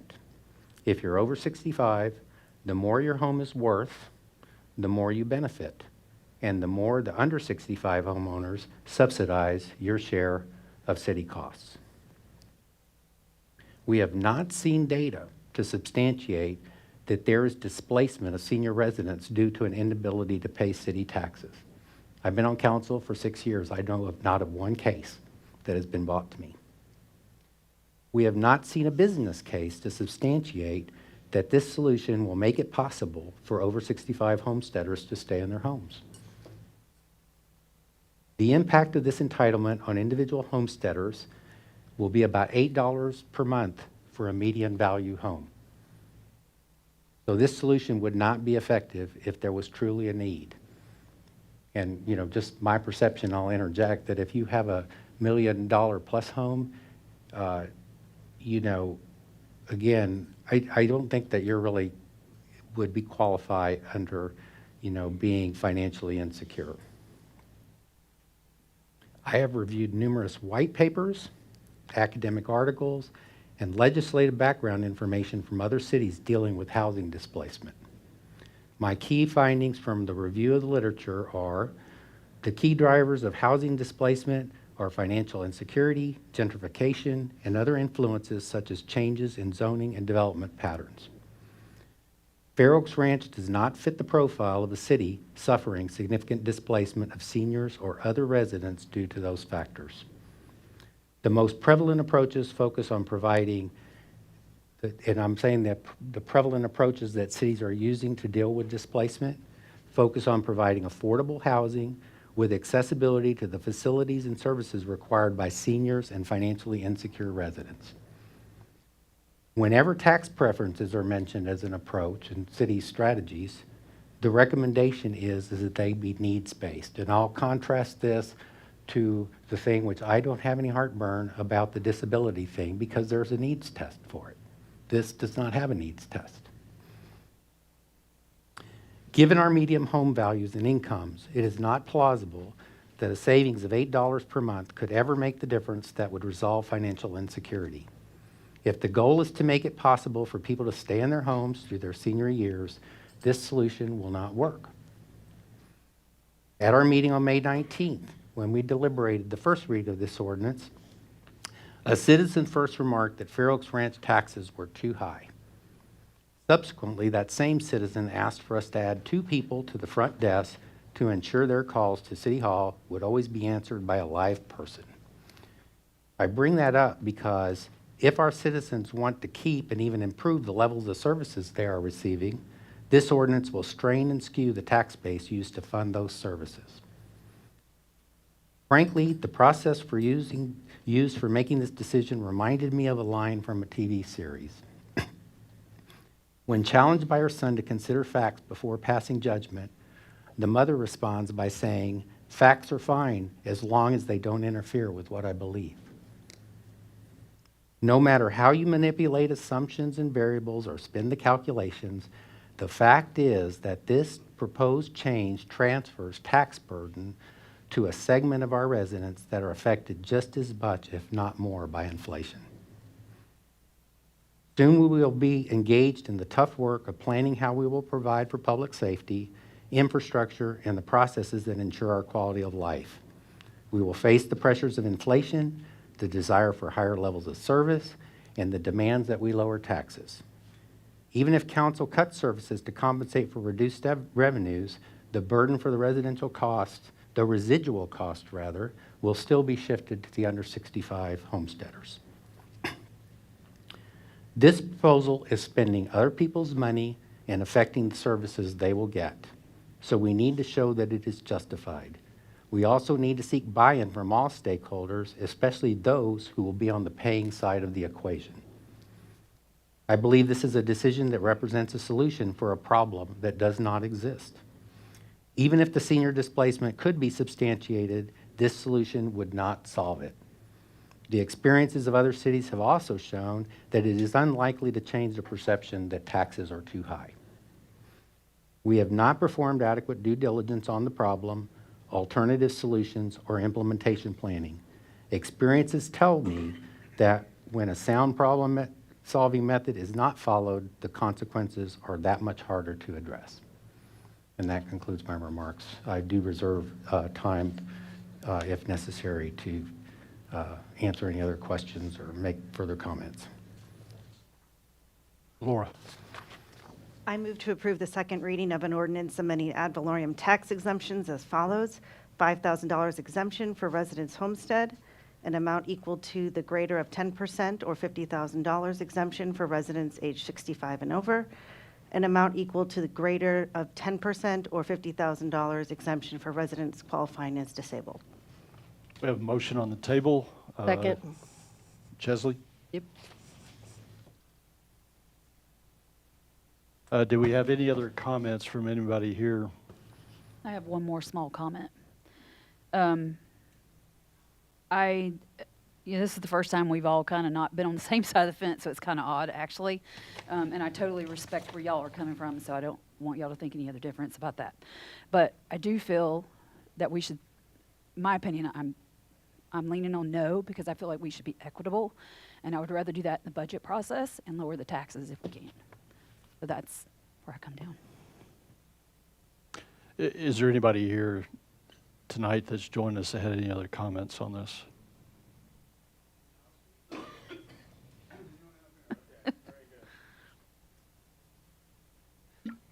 Hi again, I'm JC Taylor, 31125 Post Oak Trail. Referring back to the, what do you call this thing? The Founding Fathers. So on a national level, the Founding Fathers used to have slaves too. So and that's been changed. And also here in Fair Oaks Ranch, the water system used to be a private company. I don't know, the research on that, but it was a private company at one time. And I think if it was a private company still, we wouldn't have a superior water system that we do today. So I think that there's things that change for the better or for the worse. But, again, this is an entitlement. And if we want to continue that, that's fine. But, I just wanted to say that. Thanks. From council, are there any more comments? I just have Emily? one comment. We talk about shifting this burden. The way I look at it is my tax bill is my tax bill, and I'm going to pay it. My tax bill my percentage isn't going to go up and theirs go down. They're just going to get an exemption. So they're going to have to pay less. That's the way I understand it. Maybe I'm wrong. But I don't see how that's a shifting of anything. I'm still going to pay what I'm going to pay. Okay. I asked that same question to Tobin today. I had that same thought. Tobin explained it very well. I don't know if he wants to take a stab at it or not. I don't think it was a question, though. Yeah. Yeah. Oh, it don't wasn't think a We have it question. on the table. I mean, if Well, then Scott I'll would like pose it to as a comment. question so that we can make sure that everybody's on the same page, because I understand it to be a shift of the burden. Right, so by providing some level of exemption, we are changing by some number, whatever is presumably adopted, the amount of total taxable value in the city. That will go, assuming there's an increased exemption, the amount of taxable value total in the city will decrease slightly. So those who do not have the exemption, the proportion of tax that you pay as a percentage of the city total property tax burden will increase marginally. So to answer your question, Councilmember Stroop, your rates or your percentage would increase a little. I mean, it'd be tenths of a percent, but yes. I have a question. So, Scott, just for giggles here, if we went ahead and reduced expenses by the exact amount, what would that offset? So let's say hypothetically we keep property tax at the same, or we decrease the total taxes in the fiscal year 23 budget. Everybody's total property tax would go down. But the proportion still would change. So I'll use round numbers. Right now, the property tax base for over 65 homesteads is roughly 1/3 of the total property tax of the city. By adopting an exemption, in this case of 50,000, 10%, that percentage would decrease to roughly 31%, rather than 33. So whatever the total budget is, over 65 residents would be paying, say, 31% rather than 33, and the over 65 would pay proportionally more, along with the residual other types of property, commercial, personal property, et cetera. Roy? Yeah, so I also want to clear up another thing because of the language in here. Quite frankly, it kind of threw me for a little bit of a loop because I'm used to seeing, kind of like language that's different than what's in there, where there's a ceiling, like it's 10% or 50,000, which is greater. But what we've done is it's a minimum of, it's 50,000 or 10%, which is ever greater. So if I have a $2.5 million house in Fair Oaks Ranch and I'm over 65, I'm going to get a $2.5 million house. I'm going to get a $250,000 exemption on that home. Is that correct? That's correct. So that's going to be, in my thing, if you take the normal, way things work, we have the young families coming in and what in Fair Oaks Ranch terms is a starter home that's only a $500,000 home, is still getting the old $5,000 homestead exemption, correct? Or what is the amount? It is 5,000. So that seems to me, if that helps to understand how the burden is being shifted from, it's kind of like, the rich get richer kind of a thing. And that especially makes it hard for me to buy into. And I liked Michelle's comment earlier that I think we have an opportunity to look at a way to try to find, get equity by reducing everybody's taxes. If we have this revenue to give up, why can't we reduce everybody's taxes? Why do we just have to target this one group? Again, everybody came in here originally saying, well, I want to make sure somebody can stay in his home. And I haven't heard anybody come back and say that that's really an issue. I still haven't seen that issue presented. But Can we get a time? Okay, well then I'll accept that. But I don't think it's plausible. I'll just say that from my viewpoint. But if that's the case, this doesn't get us there. So I don't understand that argument. But really, it seems like the real argument is I just want my taxes to be lower, and if I can get, somebody else to help me with that by, shouldering the burden of the services that I get, then it sounds like your plan. And so that, I'm going to vote no because I just don't think it's Can the you right sum it way up for for us us, to please? go. Anybody I else? just did. Thank you. All right. Damn. Well, Can I just ask another Sure can. question? Because I don't remember. I know we talked about this, but there's some sort of time frame that we're dealing with, right? Because Michelle brought up some, like, let's see what the budget pans out to be. But I think that isn't there some sort of timeline? Yeah, we have to notify the county no later than July 1st. They prefer it earlier than that. That's why we have the time limit we did. But that is, I believe, the statutory deadline, which is before the budget is submitted. anybody else? Yeah, I've heard, we really closed it off for residents, but Rich, if you have a comment, please come to the mic.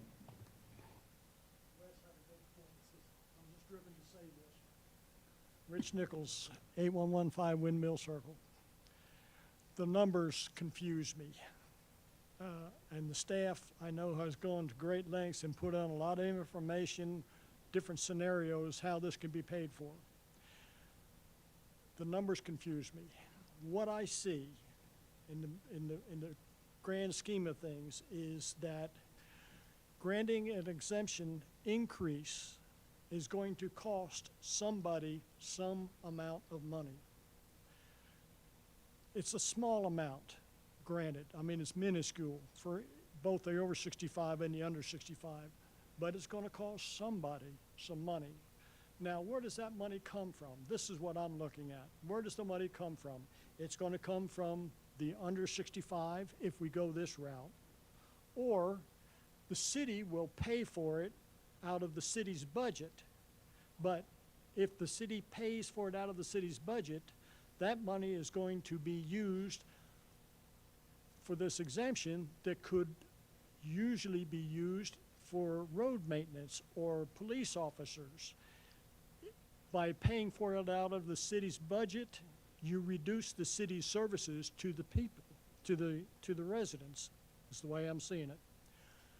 The third way is what I mentioned earlier. If you want to pass this exemption increase, find a revenue stream, increase the city's budget somehow or another by inviting in commercial entities or whatever, increase the city's budget, and then pay for this exemption out of the increased city budget.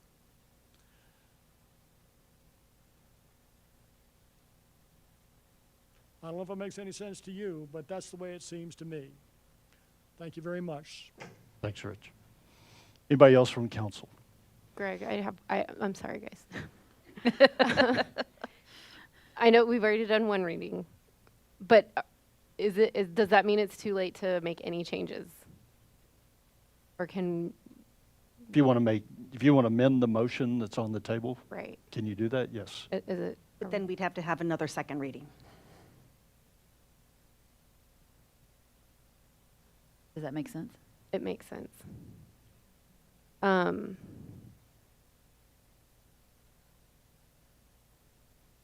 So, and I hate to do this, and you guys can nix it if you want to, but I would move to amend the way that it's written now to just eliminate or the 10% and have the 50,000, because that was my original intent. So from Emily, we have a amended motion on the table to amend the motion, which would basically remove an amount equal to the greater of 10% from the current motion. Is that correct? Right, and just leave it at the flat 50,000, increased from the 20. And this would be, so with your amendment, it would read an amount equal to $50,000 exemption for residents age 65 and over. Correct. On the second bullet. Correct.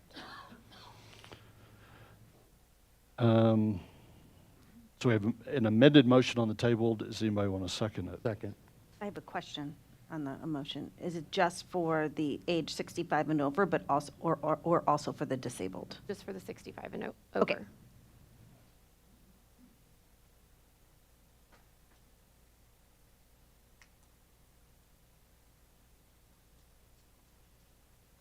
Okay.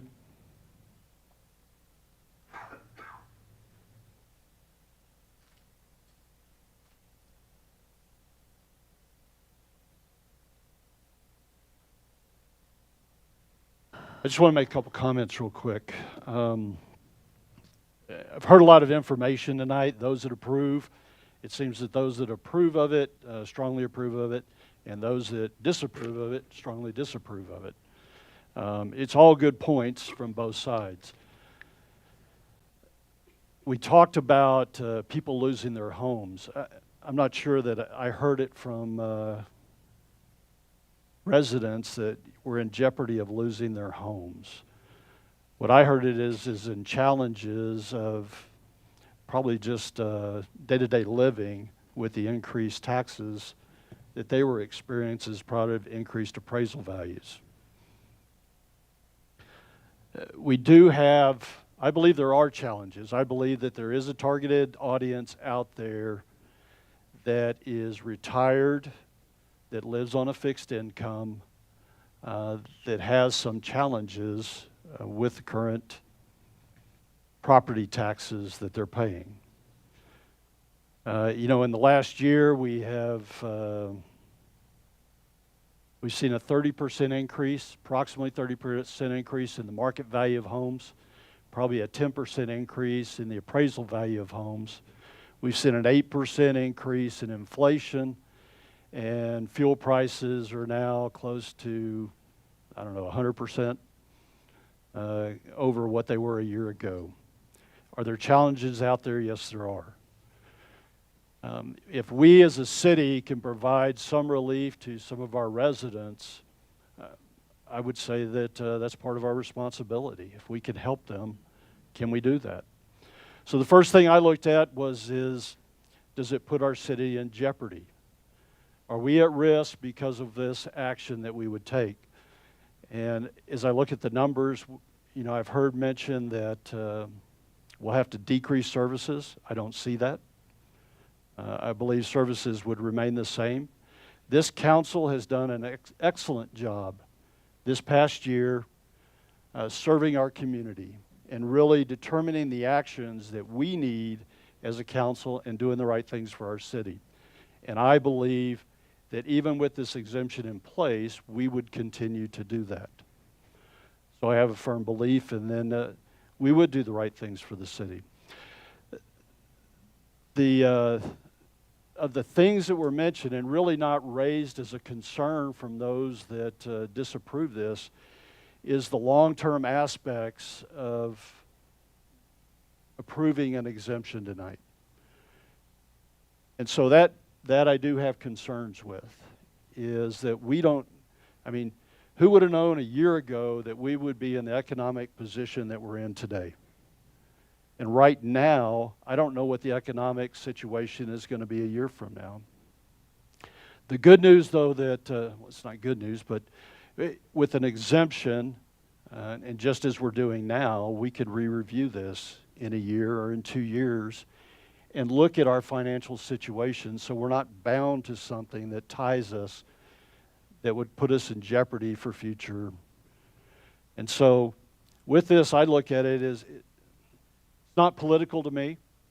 I think that was mentioned from a couple of individuals that this is purely political. I don't look at it that way.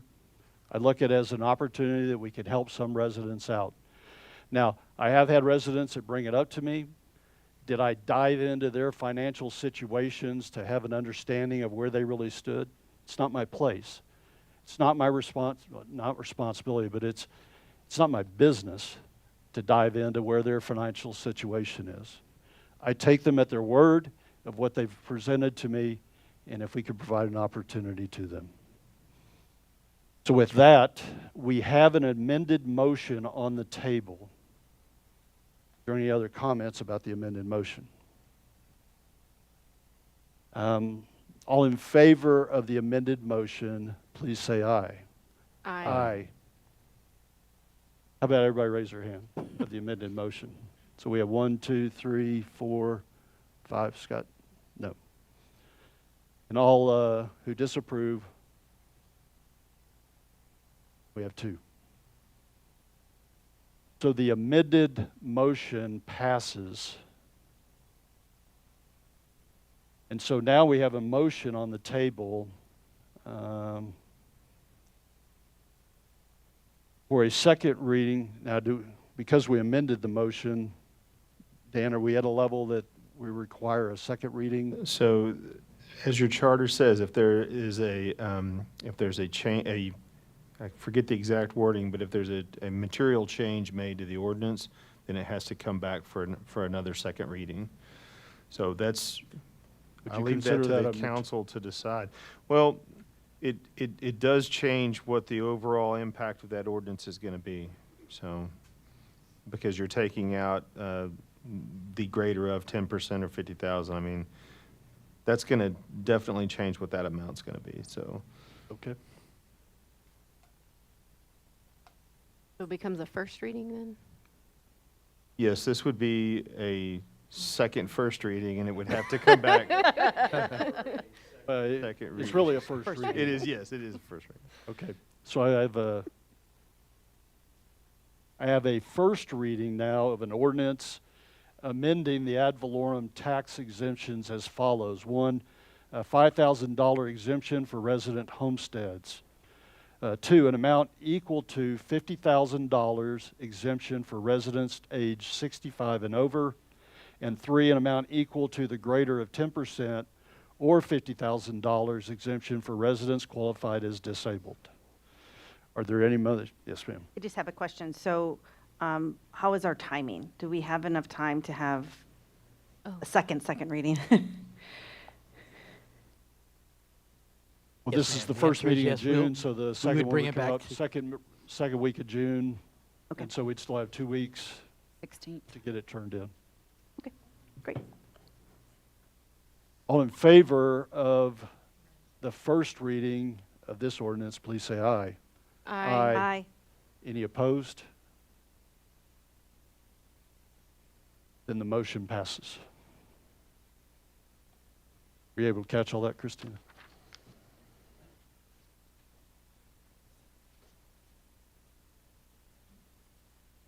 All right.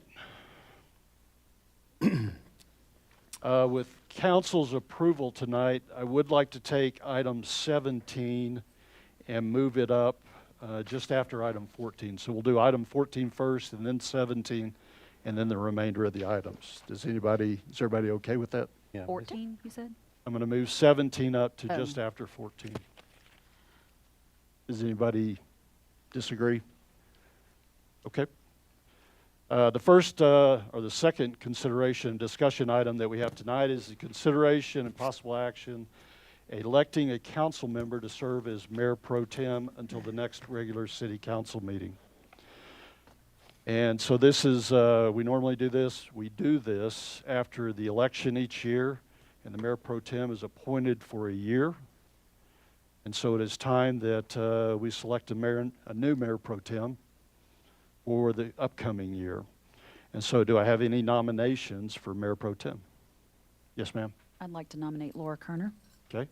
Second. Any other nominations? Then with that, I'd like to make a motion to elect Councilmember Laura Kerner as the mayor pro tem. Can I get a second? Second. And with that, we'll go ahead and vote on it. Are there any comments, questions? Can you repeat who the second? Michelle. Michelle? Any comments from council? I just want to say, I appreciate Laura being willing to do it another year. You didn't ask me, but yes, I'm willing. With that, then we'll go ahead and vote on it. All in favor, please say aye. Aye. Any opposed? The motion passes. Congratulations, Laura. I'm here to do your bidding.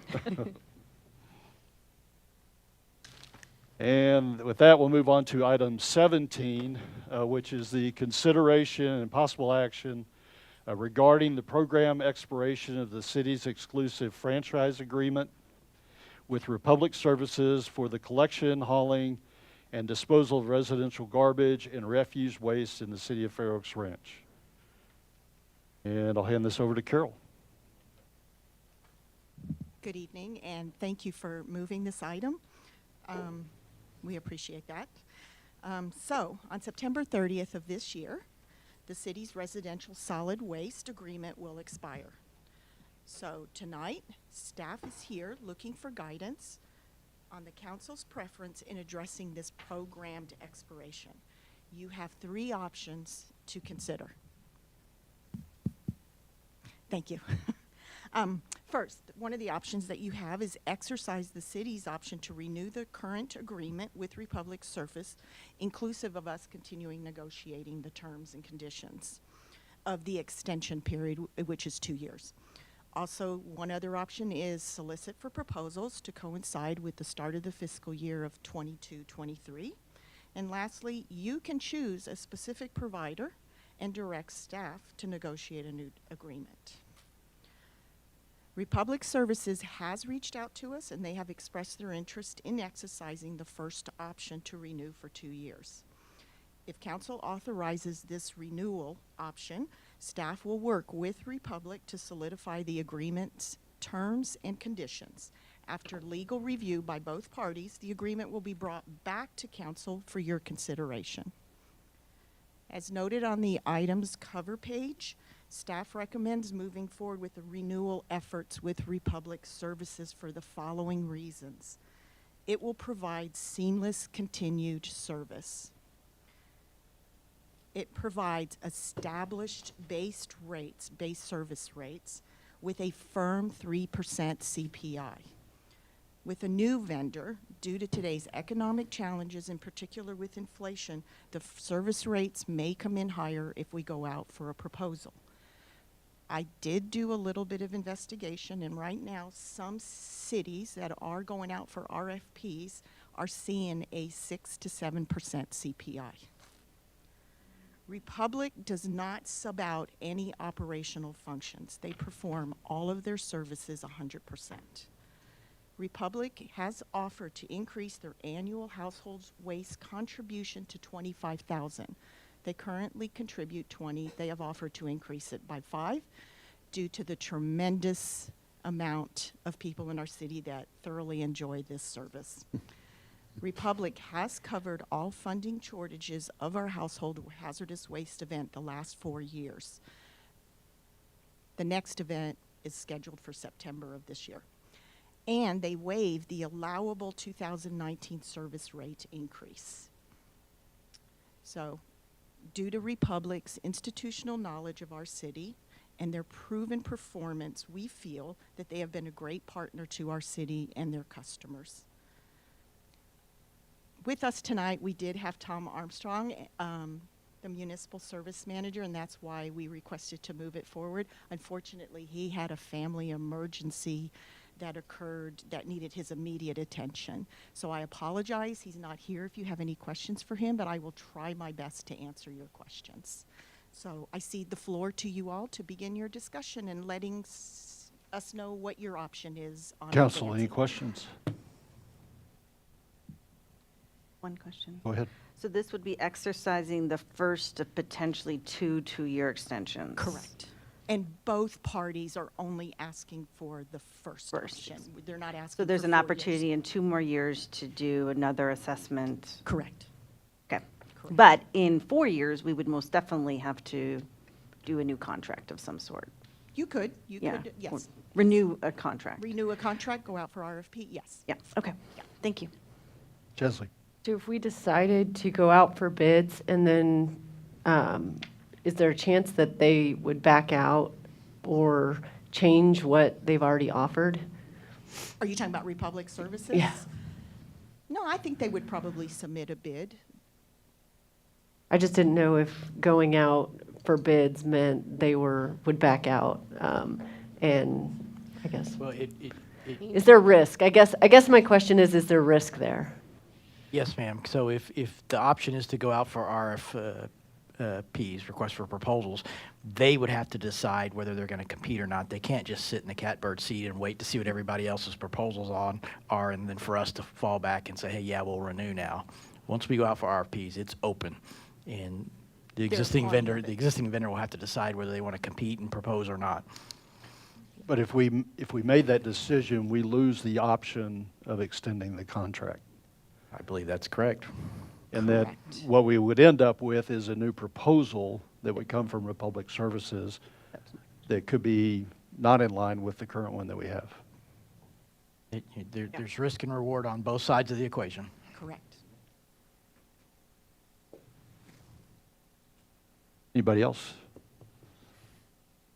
I have a general question.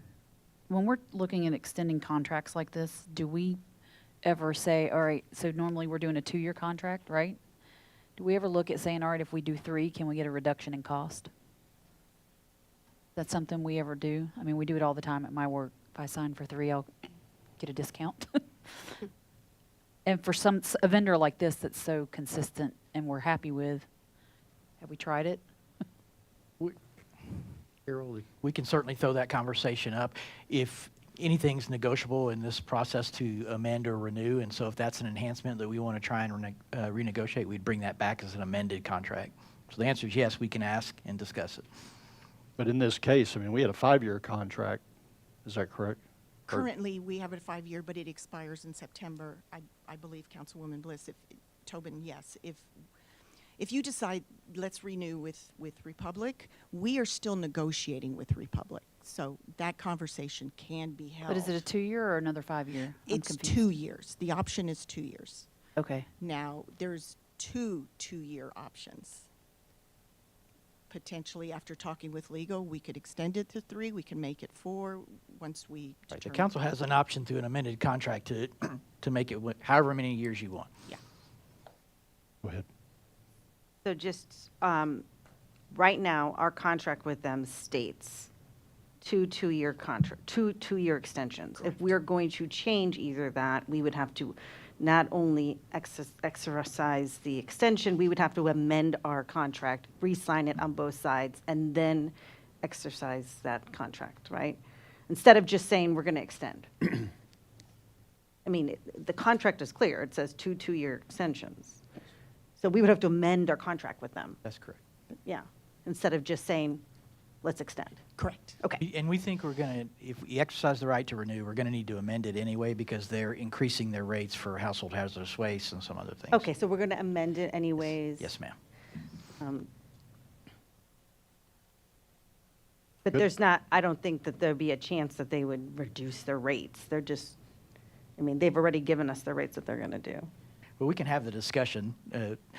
They did not propose to change the structure of how the rate's calculated, so we have the ceiling of 3%. Right. We Which can is try and less than- negotiate that down. Well, which is less than if we went out for bid, it would be almost double that. Okay. It just never hurts to ask. That's my point. Sorry, I didn't mean to hit you. You're good. I'll hit you back. Roy. I just want to comment because, I strongly favor,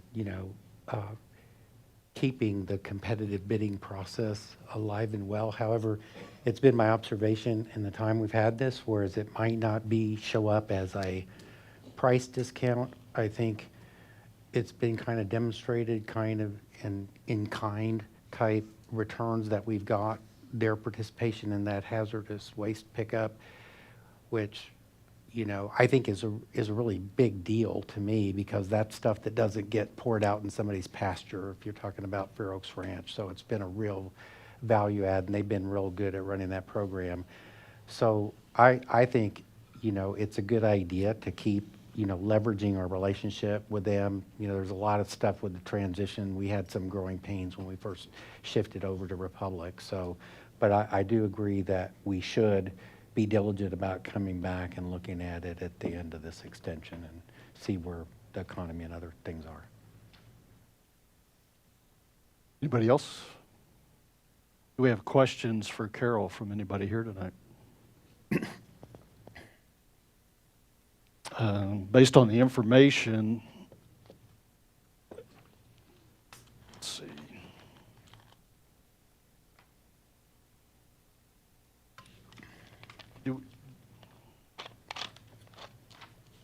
I tell you what, I will make a motion to direct staff to exercise the city's options to renew the current agreement inclusive of negotiating enhancements.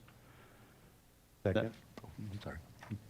I second. Oh, did you say that already? I'm Well, sorry. I almost did because I didn't know Greg was quite done, so that's fine, just put Laura. I see to Roy. All right, Greg and Roy. Any other comments from council? With that, we'll go ahead and vote on the motion. All in favor, please say aye. Aye. Aye. Any opposed? The motion approved. Thank you. Carol. Got to be quicker on the switch there, Roy. It's been a long day. I know. And with that, we'll move on to item 15, which is the consideration and the possible action authorizing the city manager to sign a construction agreement with Udelhoven Incorporated for the wastewater treatment plant sludge dewatering project. and approval of the first reading of an ordinance amending the budget in support of said project. Clayton, you're going to kick us off? Yes, sir. All right. Good evening. So the city has our own wastewater treatment plant with a current permitted capacity of 500,000 gallons per day. And so we currently have 4 sludge drying beds, but that use is labor intensive and it's less effective during the winter and the rainy weather. And then, you know, it comes with some odor and insect complaints around the surrounding area due to the setup of how it currently is. So currently, the treatment plant produces approximately 6,000 gallons per day of liquid sludge. That's hauled off-site by a third party. So that takes up approximately $300,000 to $350,000 of the utility budget annually. So in order to find a solution for not only the budget, the cost of this, but also some of those issues that are created by the current setup, a few different actions were taken. So in April of 2020, the city approved a professional service agreement for Murphy Engineering to perform a preliminary engineering report. And basically that just looked at several different alternatives and different sort of scenarios and setups and things of that nature. And the outcome of that was a particular type of volute dewatering press to be installed at the wastewater treatment plant. So last year in April of 2021, the city council approved a different professional service agreement with Malone Wheeler for the design, permitting, bid, and construction phase services for this project. That contract also included a pilot study which successfully installed and tested this particular type of dewatering press at the wastewater treatment plant. So currently, this consultant that we got under contract in April of 2021, Malone Wheeler, they completed all the design documents this year, and we advertised an invitation for bids in April. We had our bids come due in May. So in addition to our base bid, we also asked vendors to price out 2 additive alternate items. One of them was to provide some electrical upgrades, rack structure and lighting to the press, and the other one was to provide a duplex sludge feed pump system. We are recommending the inclusion of the bid alternate number 2 to increase the resiliency, but not that bid alternate 1, which is those lighting upgrades, due to the fact that it's expected to be operating during the working daylight hours only.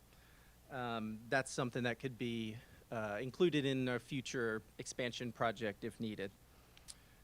So whenever we looked at the base bid and the alternates, Udelhoven Inc. was the lowest responsible bidder for the project, and we see their bid amounts there in the table.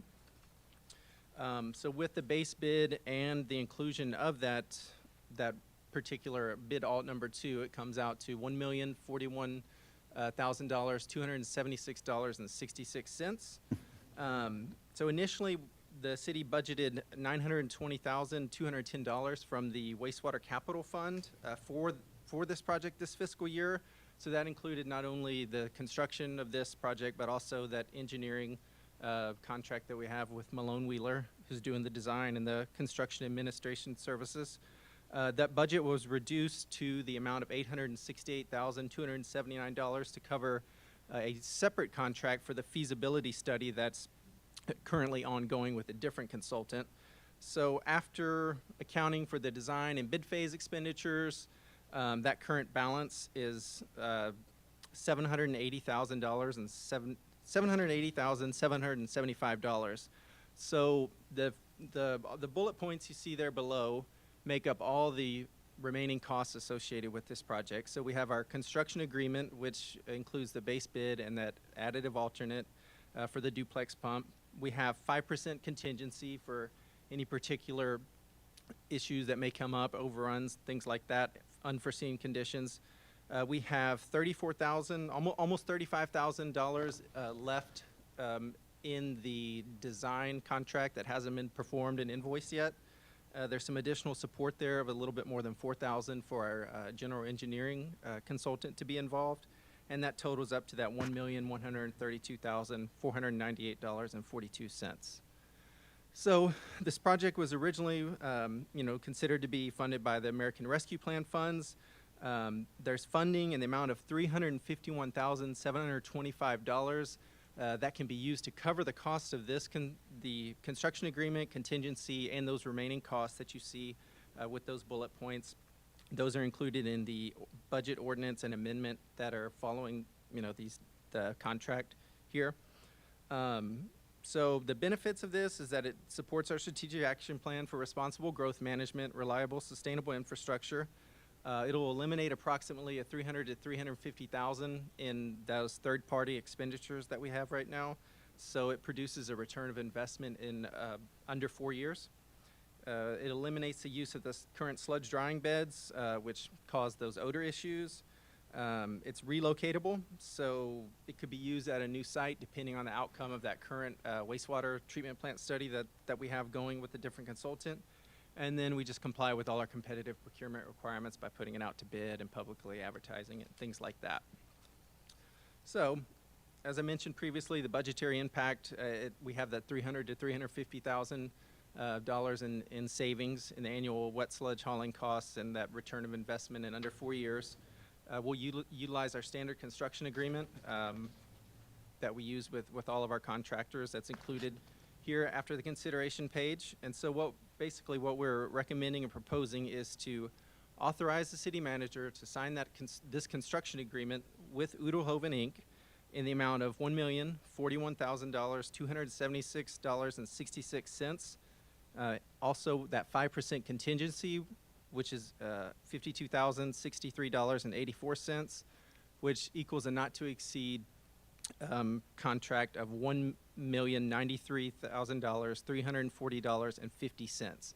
So that's that portion of that's the contract with this particular contractor, Udelhoven Inc. So that amount that you see of the almost 1.1 million, that will cover the construction contract. And then also to approve the first reading of the ordinance amending the fiscal year 21-22 budget, which you'll see adds $351,725. So that basically covers the remaining cost of the construction contract and the remaining engineering costs and things like that associated with it. Yes, sir. Clayton, so sorry Oh, no. for in advance for this question, but I always ask it when there's kind of a spread on the bids that come back, but I'm assuming that we substantiated that this particular contractor has substantive, credible experience in doing the installation of this kind of equipment? Yes, and our design consultant, Malone Wheeler, did have some extensive conversations with them too, because it did come in a little bit over our budget. So some of the conversations were also like, why did it come in over our budget, which was kind of checked at that 90% phase, in addition to the vetting and is this a responsible contractor? All those questions were. Yeah, and my question is more like when you have like that much of a difference between the low bid and the high bid, it's just kind of, do these people really have the experience and resources, wherewithal, if you will, to execute this project well? Yes, they were vetted by our design consultant. Also, they'll be able to self-perform a lot of the work. So there's some cost savings associated with being able to do it yourself. So I think that's a potential reason why it's a little bit lower. Okay. But those things were checked. The contractor is well aware of everything that they've bid on. There was those conversations of, did you understand the project? It was a little bit lower. Everything did check out. Thanks. Any other questions from council?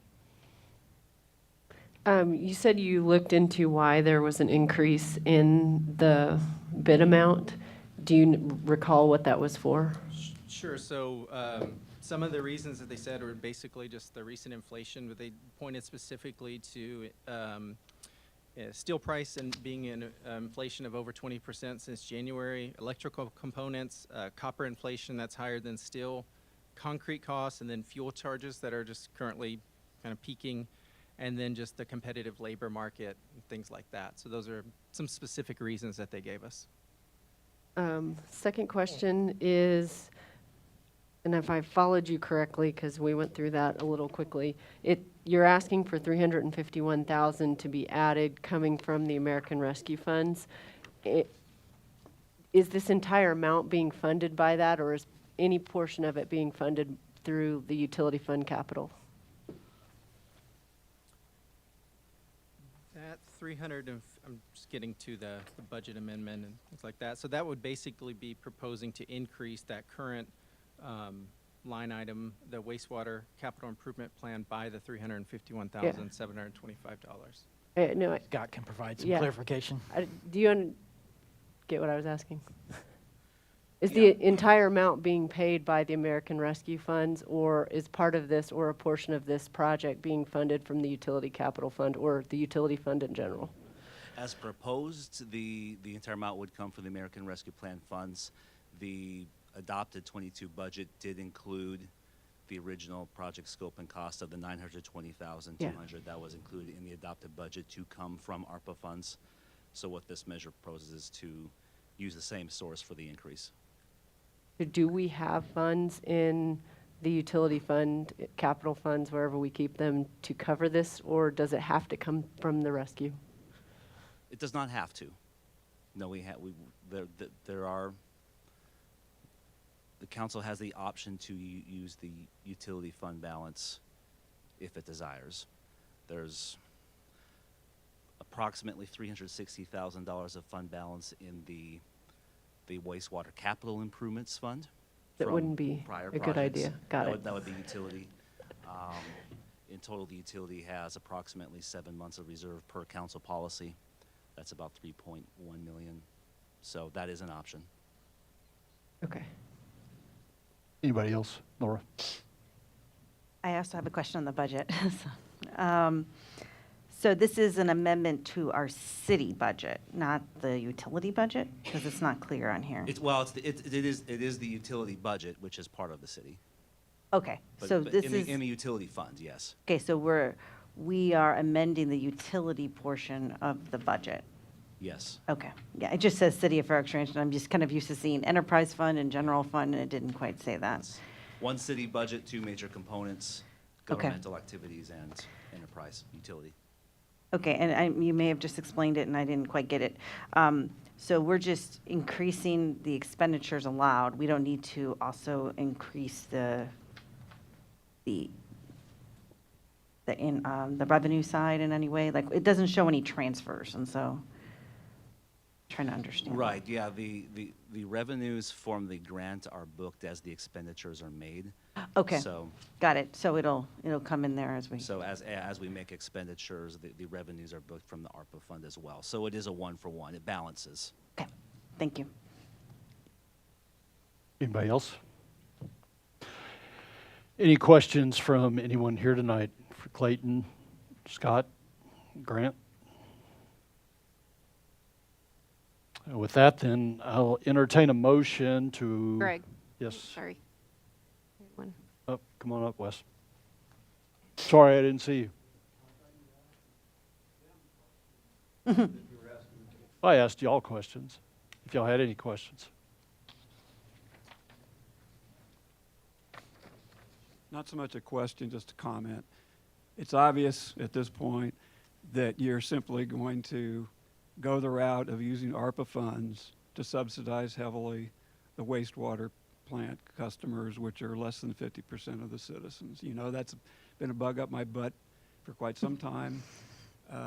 All I've been looking for is justify, for council to sit here and justify in public why that makes sense to spend money on the minority group that could be spent strictly in the general fund. We all know now that plenty of opportunities for general fund money, that money can be used for that. So I'm looking for like a yes or no, or a one or two. First, justify why it makes sense to spend now over 50% of the ARPA 2.5 million on less than 50% of the citizens, rather than using that entire 2.5 million in the general fund for drainage or roads or whatever that will benefit all taxpayers. Justify it, and if you can't justify it, then I would say you don't do it. And something that hadn't been discussed is the original intent to fund this wastewater plant project was to get a bond or tax exempt something. Basically, if you don't have the money in the wastewater plant fund, you're going to borrow. And the wastewater customers would pay for that. So I'm just looking for the justification on why spending that money on the less than 50% makes sense for the taxpayers. Thanks.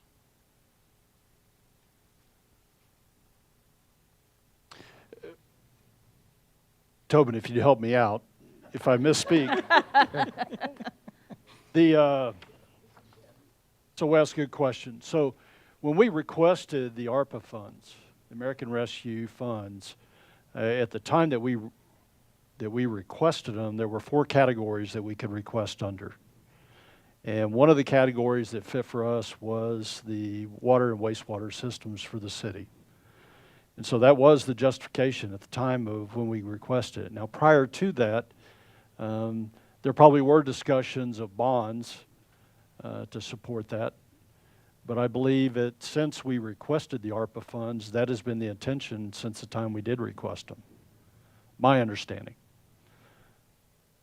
The other piece that I would offer in this, we make a characterization of ARPA funds, but from my understanding of it, it's a source of funds that goes into our budget, or goes into it's not actually our budget, but into our accounts that's available for expenditures across the city, just as revenue is that we collect from property taxes. So to designate one as a source requirement for that to cover all the city, I don't know that it's fair to designate it as, this should be used for an entire piece of city. It's funding that's available. And then the last piece is, to me, is when I look at it, a lot of the projects that we have across the city, water, if we were to use it on water, not everybody's a water user. If we were to use it on wastewater, not everybody's a wastewater user. And, even in roads, could be differentiated, although we'd use it on public roads. Everybody has access to the public roads. And even some of the stormwater systems don't impact all of the residents, although as a city it is impactful. I think we have a responsibility to look out for the entirety of the city and those responsibilities that we need. And it's an opportunity now that we can fund something that I think will make a big impact in our wastewater system. I don't know if that answered all your question, and if I misspoke, I'll turn it over to Tobin. No, Mayor, I think you nailed it. Other than we didn't request the funds, the ARPA funds were automatically assigned to us. We could have refused them. So it wasn't a request for a grant. But 2 years ago, when those funds were made available, the federal government did prescribe the 4 categories that you mentioned. Some of the projects that the speaker mentioned back in those days were not eligible, right? They are today. The federal government has since loosened up that prescription of what you can use the funds for. But back then, when the decision to use the funds on the dewatering plant, some of those projects were not eligible. At the end of the day, the city council can decide how to use the ARPA funds on all of the projects or any of the projects that are now eligible, which is pretty loose.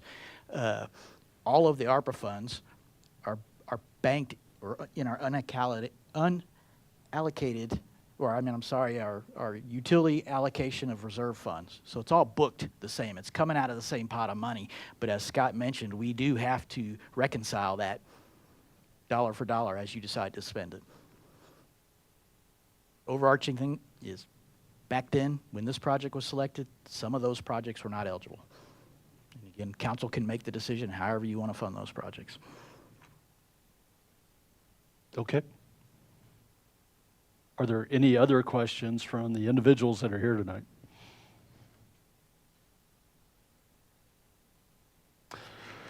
With that, then, I'll entertain a motion to authorize the city manager to sign a construction agreement in the amount of $1,041,276.66 with a 5% contingency in the amount of $52,063.84 for a total value not to exceed $1,093,340.50, and to approve the first reading of an ordinance amending the FY 21-22 budget. So moved. From Roy, Second. from Scott. Can I clarify on that motion, because you said with, but you didn't say which company? Just want to make sure we say in there, Uden Holden Inc. You have to be able to pronounce the company's name.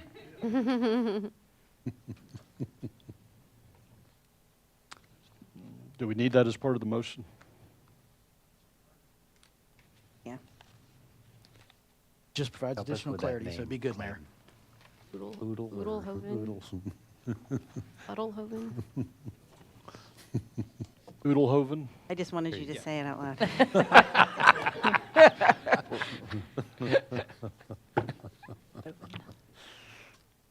All right. Let's start over.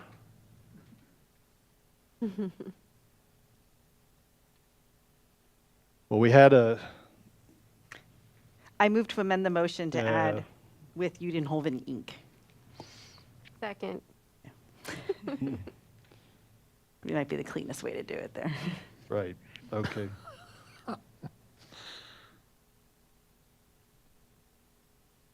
Any other okay, we have an amended motion on the table now to add the contractor. Any other discussion from council? That's from Laura and Emily. All in favor of approval of the amended motion, please say aye. Aye. The amended motion is approved. And now the amendment to the motion is approved, and now the amended motion would read to authorize the city manager to sign a construction agreement with Oodlehoven Inc. within the amount as said previously. And we have Roy and Scott. And who that one also included the budget amendment, correct? Right. Okay. Any other discussion from council on this item? And all in favor, please say aye. Aye. Aye. Any opposed? Then the amended motion is approved.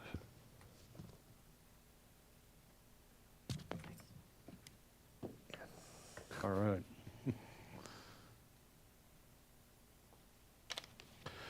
Next up is item 16, which is the consideration and the possible action authorizing the city manager to sign a construction agreement with Stripe It Up LLC for seal coating or fog seal in support of the city's annual street maintenance program. All right. So our current 22 annual street maintenance plan includes 102,331 square yards of fog seal application. So this is a single application of emulsified asphalt to an existing asphalt service. It's basically meant to kind of renew the weathered asphalt, improve the appearance, basically treat those streets that are not currently in as poor of a condition to keep them from deteriorating to a worser condition.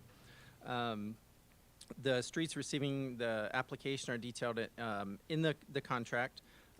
So basically, in order to support this, we issued an invitation for bid on April 28th. The bids were received on May 13th. We received 3 bids, and the bid from Stripe It Up LLC was the lowest responsible bid for this project. The amounts listed are there. I do want to point out that the amount you see in that table is slightly different than if you were to calculate what you see in the pricing form listed in the contract. That's basically just a mathematical error. When something like that happens, we're bound to use the unit price. So we just check those sort of things to make sure everything adds up. And in this case, it reduced it by a little more than $81, but that'll be the amount listed in the consideration page is the amount of the contract based on those unit prices. So just wanted to point that out. It supports our strategic action plan for responsible growth management and reliable, sustainable infrastructure, and then we also comply with our competitive procurement requirements. This portion was budgeted in that $1 million under the street maintenance program. This amount was also presented at the last council meeting by Julio and Mike Garza. We had these bids come in, so we were able to use those amounts. So it was kind of shown of how we were coming up to that $1 million. The contractor will just use our standard construction agreement prior to starting the work, and what we are recommending and proposing is to authorize the city manager to sign the construction agreement with Stripe It Up LLC in an amount of $173,983.16, to include a 5% contingency in the amount of $8,699.16, for a total value not to exceed $182,682.32. And with that, happy to answer any sort of questions. Julio's here as Any well. questions from council? Any questions from anybody here for tonight? Anybody here tonight for Clayton?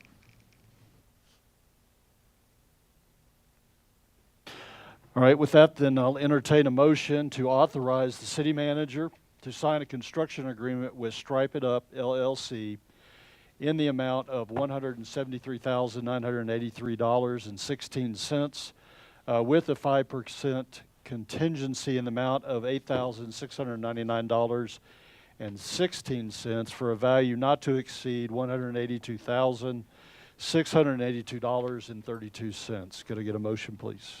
I so move. From Laura, and a second Second. from Chesley. Any further comments from council? With that, we'll go ahead and vote on the motion. All in favor, please say aye. Aye. Aye. Any opposed? The motion is approved. Thanks, Clayton.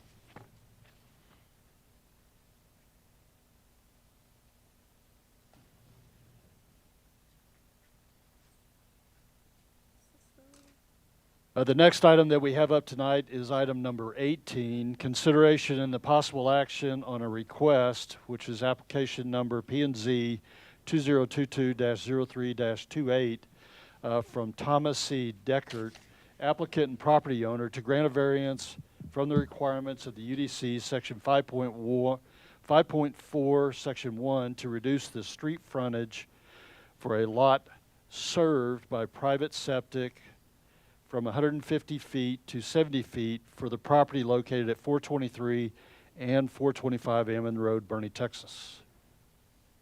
Katie. All right. Just make sure I know how to work this thing first. All right. Good evening, council. My name is Katie Schweitzer. I'm the manager of engineering services here at the City of Fair Oaks Ranch, and I'll be doing the presentation for this variance. I believe you saw a similar presentation during the joint public hearing, and the planning and zoning also saw a similar presentation. So this will be similar, but our planner is not here, so I will be presenting it. So bear with me. All right, so our request is from Mr. Deckert. He will be, he is requesting a variance against UDC section 5.41B in order to reduce the street frontage from a lot being served by private septic from 150 feet to 70 feet. The property, is there a light on this? I don't think so. The property is generally located south of Stone Creek Ranch, off of the intersection of Rolling Acres Trail and Ammon Road. So what's been done so far is we've had a joint public hearing with P&Z and City Council, which was on May 12th. After the joint public hearing was closed, P&Z opened up into regular session, and they recommended approval at their regular May 12th meeting that preceded the joint public hearing. And today we will have City Council consider and take action on the item.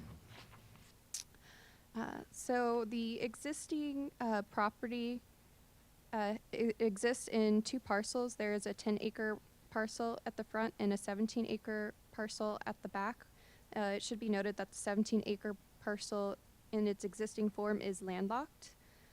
Both properties are zoned in the rural residential zoning category, which requires each parcel to be a minimum of 5 acres. And we are currently going through a minor plat process for the properties.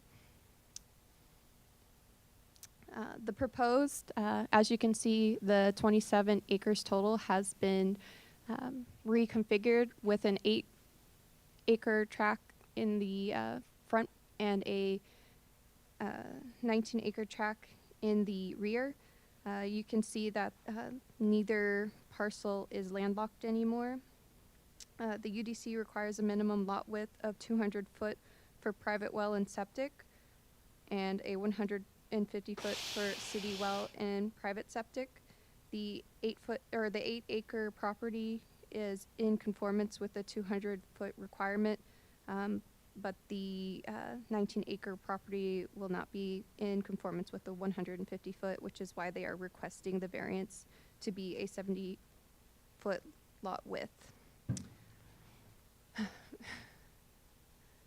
Okay. Previously, we've had a few approvals from City Council. At the March 3rd meeting, we had the flag-shaped rear lot approval and a rear lot with a depth of 3,000 feet, which is greater than 5 times the lot frontage on the street. Originally, we thought that this would be going to ZBOA, but after some clarification from legal, we realized that it had to go through P&Z and City Council, and that's why you are seeing it again.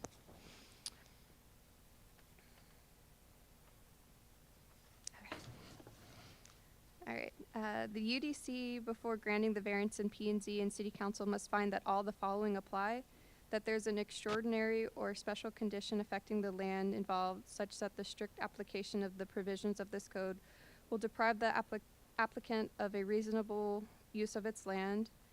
The variance is necessary for the preservation of a substantial property right of the applicant, that granting the variance will not be detrimental to the public health, safety, or welfare, or injurious to other properties in the area or the city in administering this code. Conditions that create the need of the variance do not generally apply to other properties in the vicinity. Conditions that create the need for the variance are not the result of the applicant's own actions. Granting the variance would not substantially conflict with the comprehensive plan and the purpose of this code. And because of the conditions that create the need for this variance, the application of this code to the particular piece of property would effectively prohibit or unreasonably restrict the utilization of the property. That was really fast. But basically, we would just need to verify that all those restrictions apply. So considerations, other considerations that we have looked at would be the nature of the use of the land, the existing use of the land in the vicinity, the number of persons who reside or work in the proposed development, the possibility that a nuisance may be created, and the probable effect of such variance upon traffic conditions and upon public health, convenience, and welfare of the vicinity.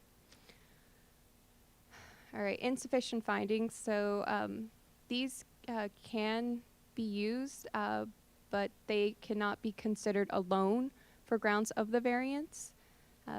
These do not constitute sufficient grounds, and that's why they're called insufficient findings. It's a little confusing, but it just basically means that they can't be the sole reason to grant the variance. And those include property cannot be used to the highest and best use. There is a financial or economic hardship. There is a self-created hardship by the property owner or his or her agent, or the development objectives of the property owner are or will be frustrated. So staff analysis, we analyzed the properties and we've come to the conclusion that the density, 2 lots currently reside on the 27 acre property. So the overall density will be lower than the density envisioned for the rural residential zoning. I believe currently the rural residential zoning allows up to 7 parcels. So it's at 2, so it's staying under that.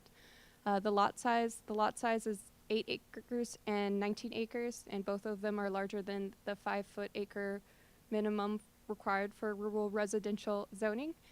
The comprehensive plan, the rural character is being preserved. Compliance with the UDC, it meets UDC minus this 1 variance, and the character of the area, configuring into 2 lots for the 27 acres will not adversely affect the character of the neighborhood.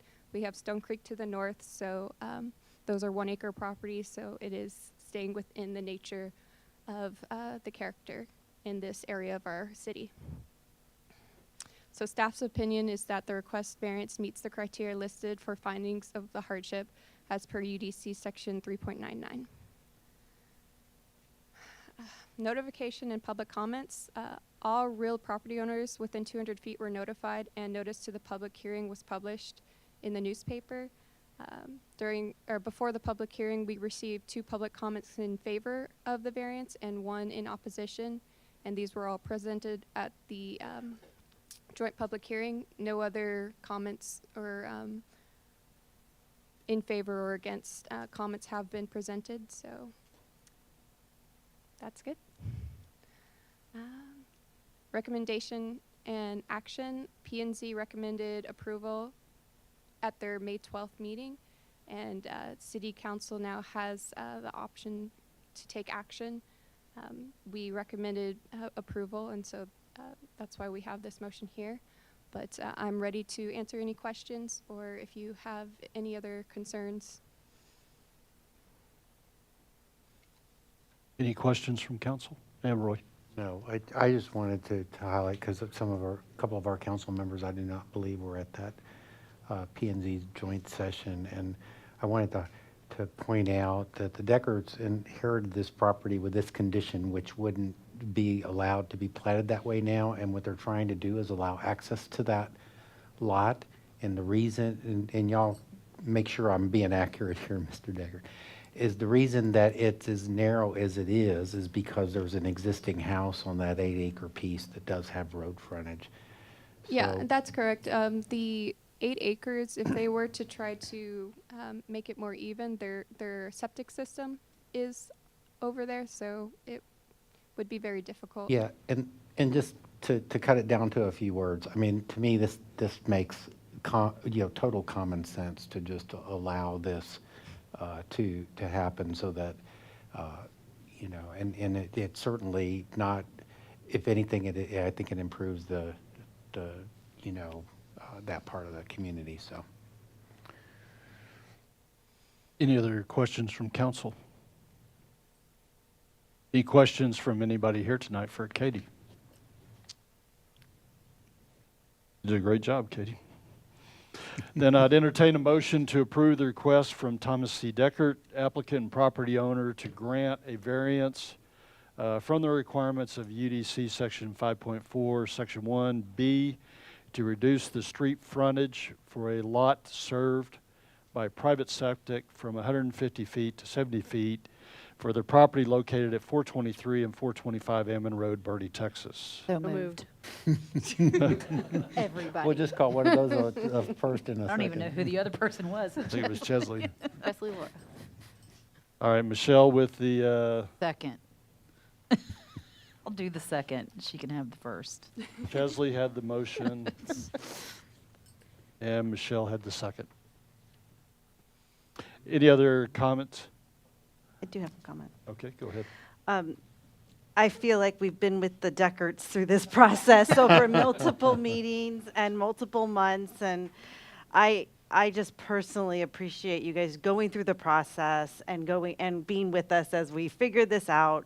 You are a resident, you are our neighbors, so appreciate you coming through and presenting everything in a way that we can understand. So I hope you felt that, we're respecting that you're respecting our process. So just wanted to say thank you for taking that time. Unfortunately, we've seen the result of people not following our processes, and that is not the case here. So just wanted to say, I feel like we've been through this together. And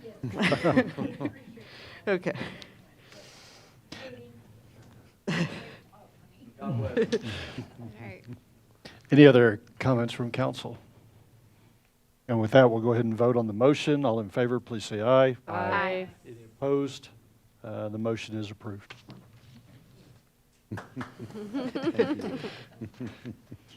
And then they're like, we're never going to see you again.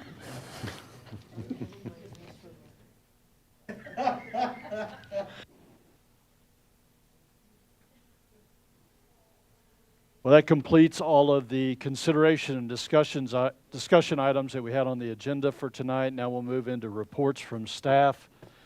And first up tonight is Joanna, who's going to tell us about the 4th of July activities.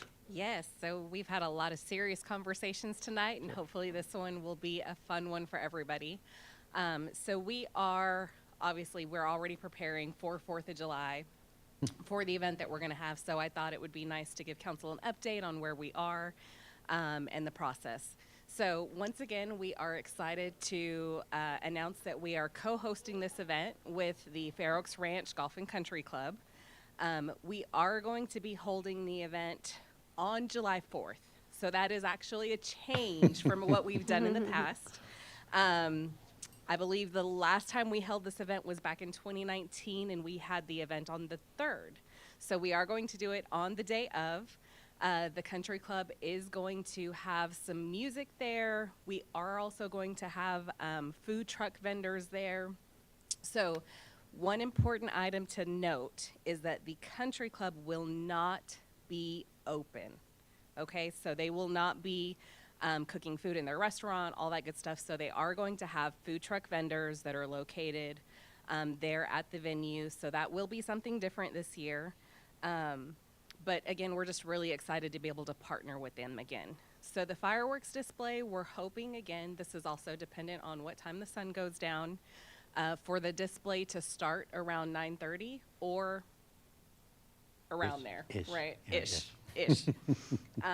So both members of the HR and Communications Department and the Country Club have met several times over the last few weeks, probably going back about a month, to kind of identify some of the important areas that we could improve on from when we last held this event back in 2019.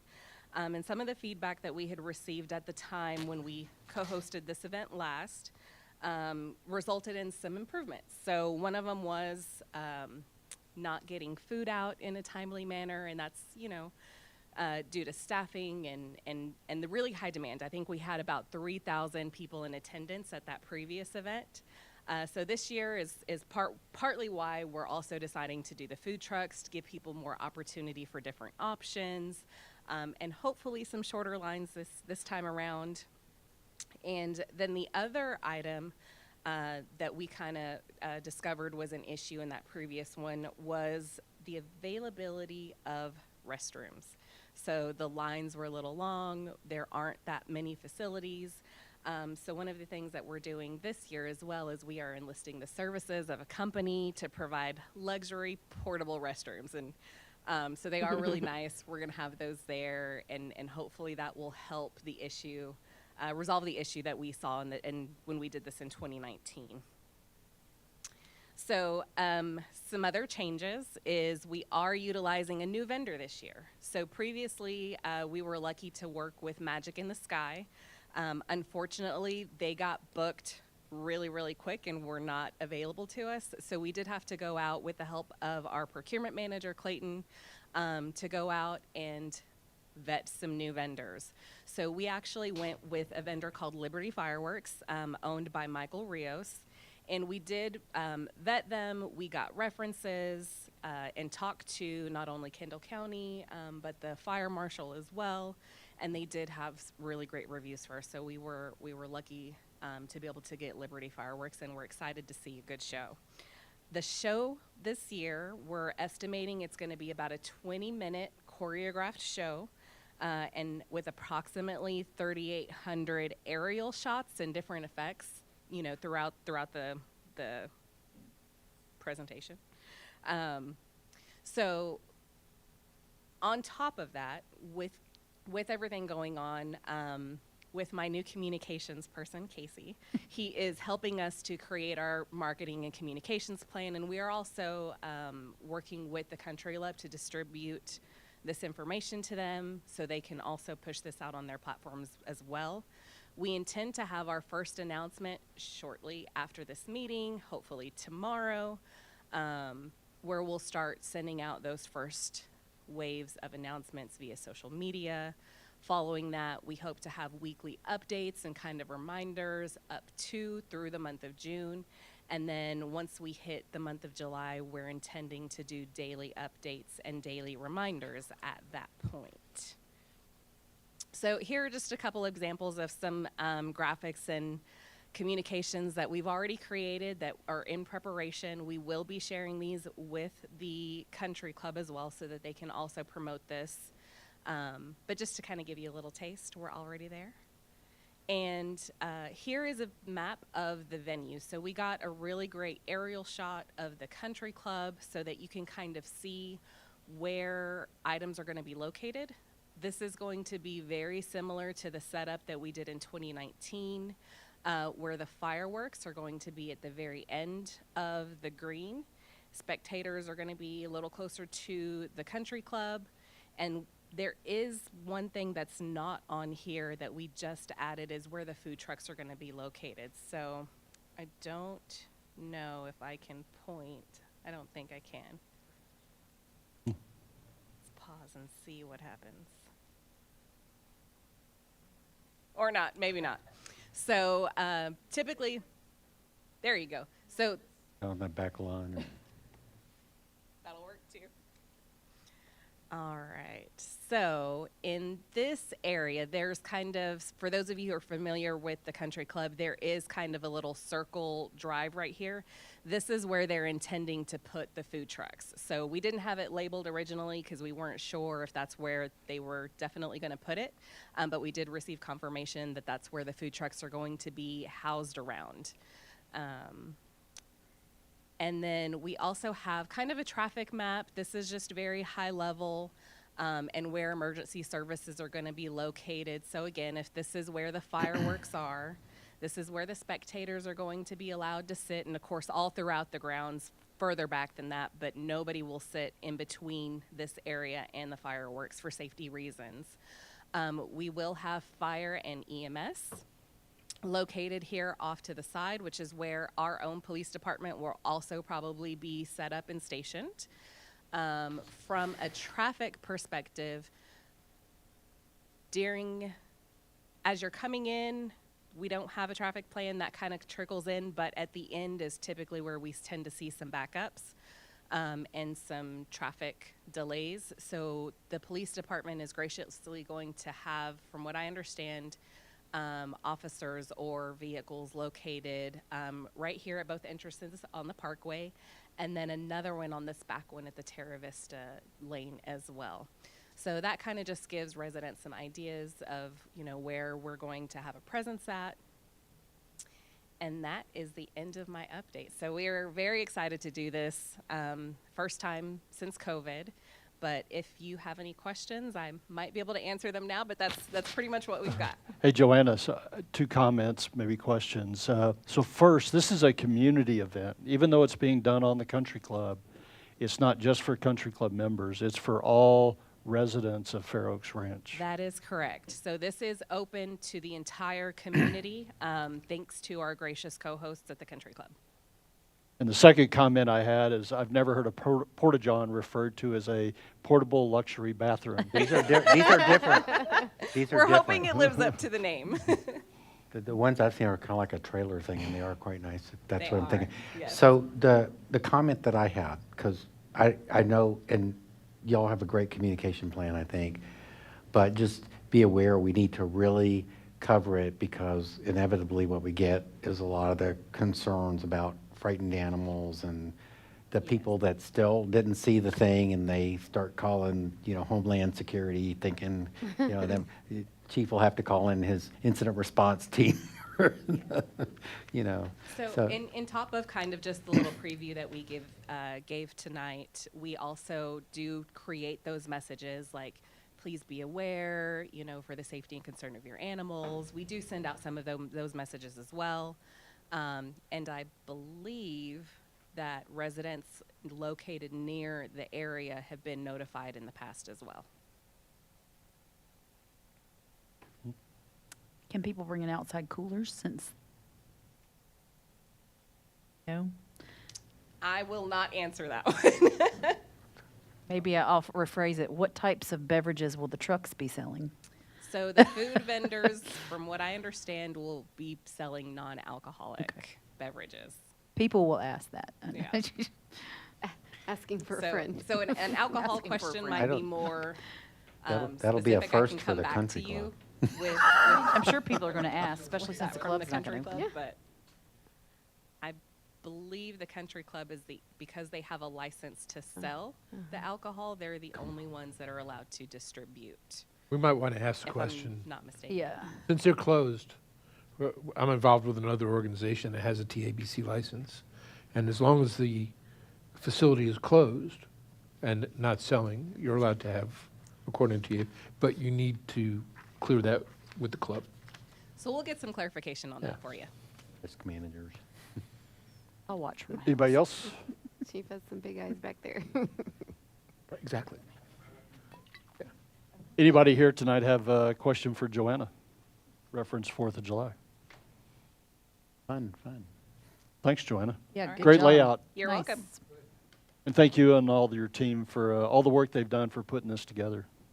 It's so nice to see all these different events happening in the community. It's really cool. The last report we have from staff tonight is from Scott Husengay on our FY 2022-23 Strategic Action Plan. Good evening, Mr. Mayor, Council. Tonight I'll give a brief update on the strategic action plan or strategic plan for FY. I should really say 23 through 27, 5-year plan. This is the unofficial beginning of the budget process, and we'll talk about how this plan fits into what we're going to call the circle of life. I want to talk about the structure of the plan and itself and how it's used to form policy for the city, and we'll review what comes next in our planning and budget cycle as we go into prime time. Best time of the year, 'tis the season, budgets.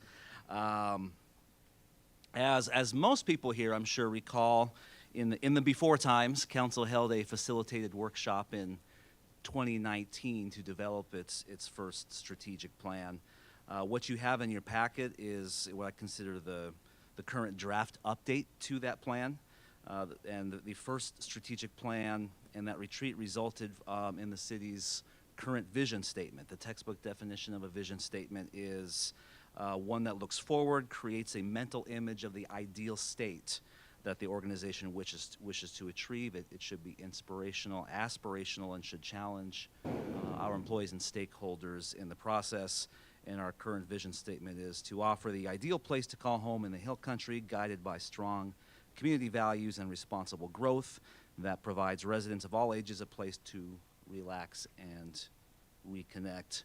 Whereas our mission statement describes who we are and what we do now, and ideally who it benefits. And our mission statement is to deliver exceptional public services, preserve the natural beauty of our city, protect and promote quality of life, and foster community engagement. The adopted strategic plan currently includes 5 pillars. Pillars are sometimes called goals or outcomes. The terminology can vary, but the concept is much the same. Pillars are the overarching policy goals that should guide and organize everything we do with respect to planning, budget, and performance. In order and how they appear in the plan, the city's 5 pillars are financial integrity, responsible growth management, reliable and sustainable infrastructure, public health, safety and welfare, and operational excellence. The structure of the plan itself functions through what we call the 4 Ps. Those are pillars, priorities, projects, and performance measures. Again, pillars are intended to be long-standing. They rarely change, as they are the ultimate objectives as defined by the council. Priorities are medium-term strategies intended to be typically 2 to 5 years in length, and they are intended to define the progress in the pillars. So what are the key areas it defines? What is financial integrity? What does public health, safety, et cetera, mean for us? Pillars and priorities together form the strategic plan, which is the portion above the green dotted line there. And that is typically the level that's defined by City Council as the policy-making body for the city. Meanwhile, as intended, the staff recommends and supports the tactical plan, which is composed of the projects and performance measures. Projects are short-term tactics, generally should be accomplished in 1 to 2 years, and projects should define and measure how priorities are completed as you look down the hierarchy. This is where we start to see through projects how the strategic plan directly influences the budget, through projects. This is where we begin our resource allocation process. We have our long-term visions. How are we going to accomplish that through the projects which we consider as part of our budget? Most of you have probably seen or heard the SMART acronym before. I think it bears repeating. It's getting late, so I won't go through them all. But you see what SMART stands for. This is important in every aspect we do as we go through talking about strategic plans. Sometimes strategic plans tend to get a little aspirational, a little wordy, and don't always say a lot. I think ours does a pretty good job of defining what they should mean. But as we define and redefine our priorities, our projects particularly, we need to keep in mind that they all should be specific, measurable, attainable, relevant, and especially time-bound. Everything except the pillars should have a definable end date. They should be finite. That's the only way to track discernible progress in the plan as we go along. To illustrate, one example of how our strategic plan hierarchy works, we can take a look at the public health, safety, and welfare pillar. In the current plan, if you go through the handout, there are 5 total priorities currently that define this pillar. This illustration has 2 of them. 2 priorities in this pillar are enhance and ensure the continuity of police services and also community outreach initiatives. Under each of the priorities are short-term projects, such as a utilization study, which is completed, additional K-9 unit, and ensure continuity of leadership as an example. Similarly, under the community outreach priority, one of the projects is to develop a school resource officer program. At the council level, when we go through each of these pillars and all of the layers underneath, we're looking to your guidance, especially with respect to the priorities. Are the priorities that we have set forth under the pillars, do they properly convey what we want to accomplish with respect to, in this case, public safety and public health? Staff, after that's affirmed or reaffirmed by the council, staff then works on or modifies the project list to ensure that we are meeting the priorities of the plan. In the current plan, there's already a lot in it, not even counting for the KPIs to track progress in the plan. There are already hundreds of elements in this plan. We talked about the 5 pillars that are ongoing. There are 25 total priorities within the various pillars that ideally would be achieved in a 4 to 5 year time frame under this current plan in support of the pillars. And there are already over 100 projects in various stages to support the priorities as defined primarily back in 2019. We've already accomplished a lot, especially considering not only the ongoing challenges of COVID-19 to operations, but the fact that this plan probably was not monitored as closely as intended when it was adopted, so that the city could meet the challenges and the crisis management that's happened since that time. So given all of that and the fact that our attentions kind of got diverted, the plan still reports 39 completed projects already, with 21 more scheduled by the end of next year, fiscal year 23. So I think imagine what we could accomplish if we had a cohesive, well-informed plan with regular updates that's monitored on a routine basis by management and by the council. All these numbers do not include the capital improvements plan, which we separated from the strategic action plan this year into a whole nother section, which is also included. So there's dozens of more projects included in your CIP as adopted as well. Your packet, again, within the Strategic Priorities Handbook, the handbook includes what we call the SAP matrix. The matrix is just a consolidation of the pillars, priorities, projects for both the Strategic Action Plan and the Capital Improvements Plan. This matrix can provide the user, the council, an update on each project status, whether or not it's in planning, in progress, completed, or canceled. Council got a preview of how we intend to use this matrix for public purposes during Grant's presentation for Public Works at his quarterly presentation back in April. So the SAP matrix is the guide to track and update progress on the plan, and the intent is to provide more frequent updates moving forward. And that brings us to an updated version of our planning and budget cycle, or what I often like to call the circle of life.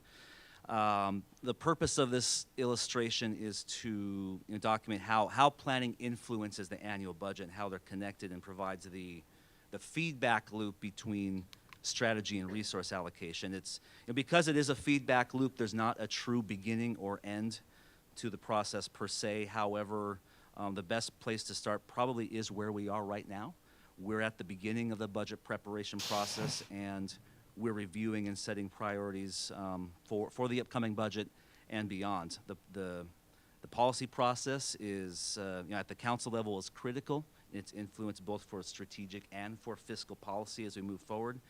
And after the pillars and priorities are affirmed or revised through the planning process, staff updates and proposes projects and measures based on council guidance, and that is what's used for our trends analysis. That's what we'll be using for our quarterly updates, like what was given for Public Works recently, for our financial process as well.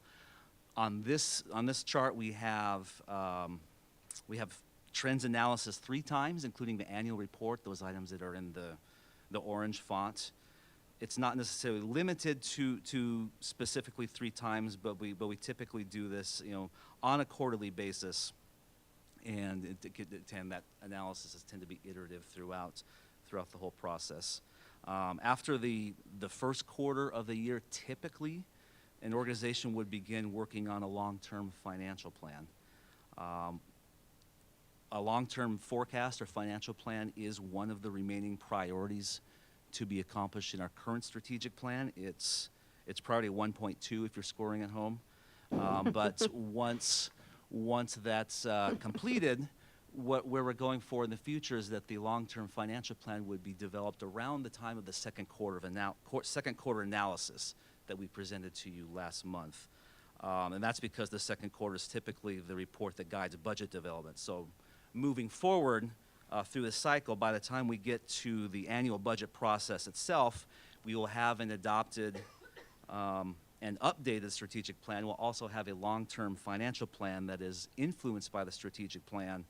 So by the time we get to the budget, that represents what I like to call a one-year snapshot of the 5-year plan. When done right, the budget shouldn't contain a lot of surprises at that point. It should be simply the resource allocation and implementation of the priorities and the plans that have already been adopted by council through the strategic plan, through the long-term financial plan. So then finally, at the end of the process, the finance department, of course, develops its annual report that may correspond with an annual report on performance and project completion to ultimately give a holistic look at the financial and operational performance of the city, and then we repeat. It's a lot to update and reframe as we initiate new staff, including myself, to the process and new thought process into our organization. But I hope this shows that the building blocks are already there, and we're making considerable progress toward establishing projects and toward implementing fully the circle of life that's shown here. The Government Finance Officers Association, or GFA, has sponsored an initiative called Rethinking Budgeting, which I've been fortunate to be a contributor to over the last couple of years. One of the many subsets of this initiative has been rethinking strategic planning. And for the sake of time, I'll go off script. I won't go through all the core principles here, but I am happy to say that the GFOA Budget Committee on the national level, for which I'm currently the outgoing chair, I have one more meeting, is actually going to look at these core principles at the kickoff of our national conference, which happens to be in Austin, and starts this Saturday. So you're getting a sneak peek at, I think, what the future of the best practices in strategic planning is, and happens to be in the committee that I chair. So you can see I have a passion for this sort of thing. But a couple of the key takeaways is that we want to provide focus to the plan by introducing constraints. One of the biggest risks in strategic planning or one of the biggest risks of failure is trying to cover too much, or trying to ensure that every department, every program is represented somehow in the plan. The organization only has so much capacity to act, and the planning process should be inclusive of the most important strategies or priorities that where we want to be the next several years. It doesn't mean that if a program or department isn't in the plan that it's unimportant or that's not going to be budgeted for. It simply means that there are certain areas that are ripe for improvement or change in an ever-changing set of conditions. And what we're looking for ultimately as we go through this process from the council and from staff as well is what are the areas that are critical to ensuring the change that we would like to see over the next several years. Our job ultimately is to ensure staff and our partners have the resources and the focus they need to be successful, and that's where identifying the top priorities is very important from a policy perspective from the council. Next steps, I feel in some ways we can look at this draft you have before you now as I guess right now I'm calling it Strategic Plan 2.0 for lack of a better. Due to the factors we talked about previously, we've largely been in crisis mode for the last couple of years. We've maintained the plan as discussed. We've still accomplished several of the elements in spite of the challenges, but I think that now is a good time to begin updating the plan in a post-COVID, hopefully, environment and reset the processes and expectations of the plan.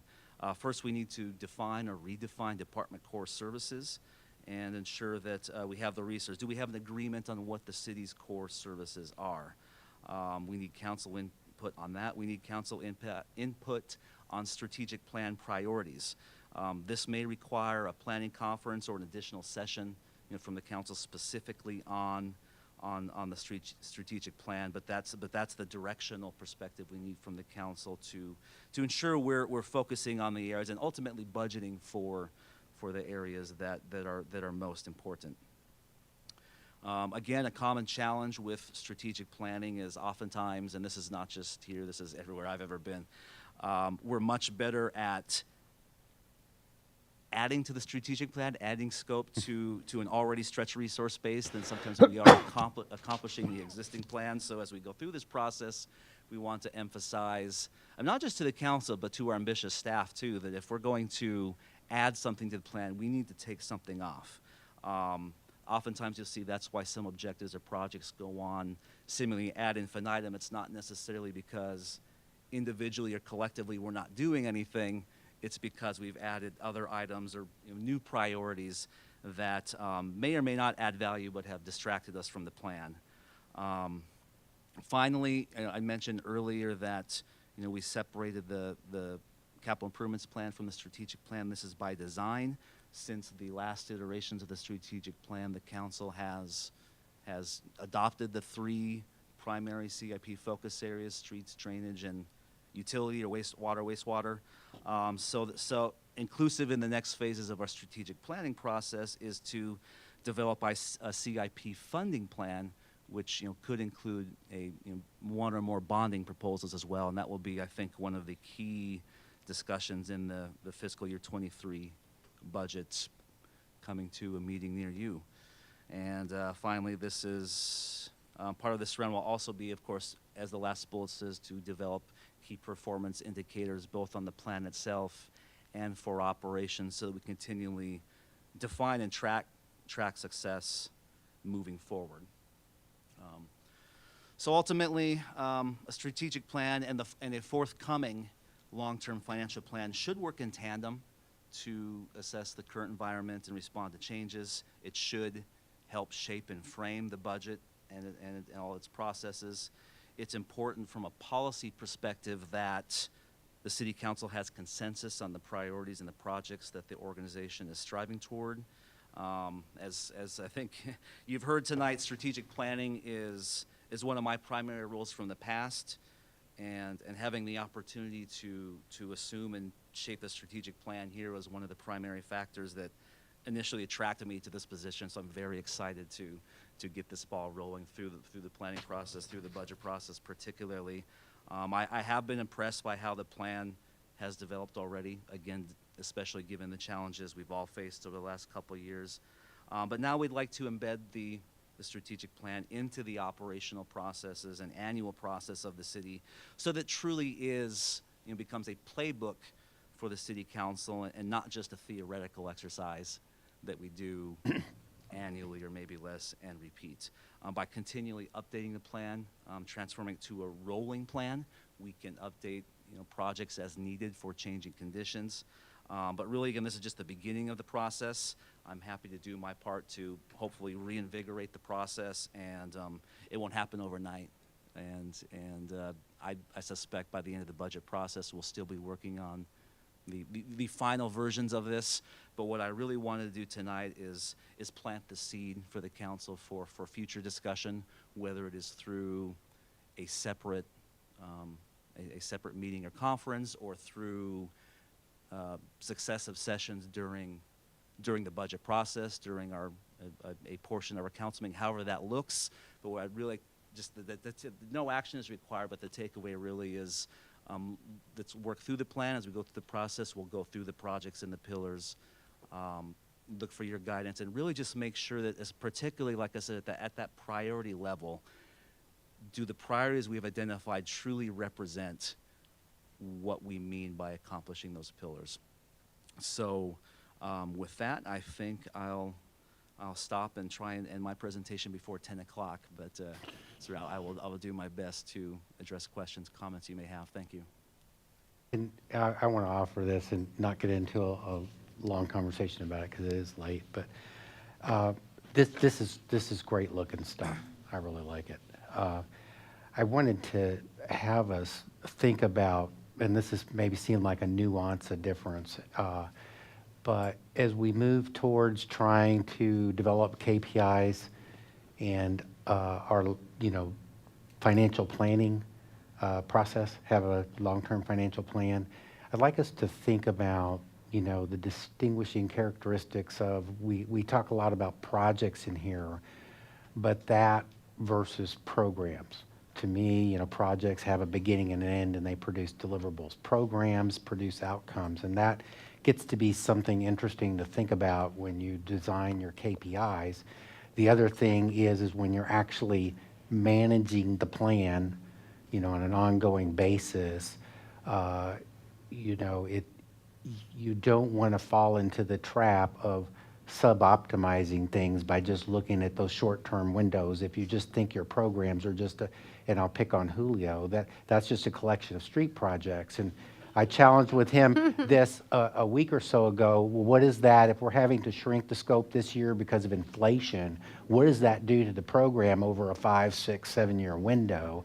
And then that's where you kind of squeeze out those metrics that help you get back on track as you're monitoring that. So I just want to throw that out there, not to for you to roll around in your head. I think that would really be helpful when we do go design, the metrics, and then look at how that impacts, the financial planning part of that process.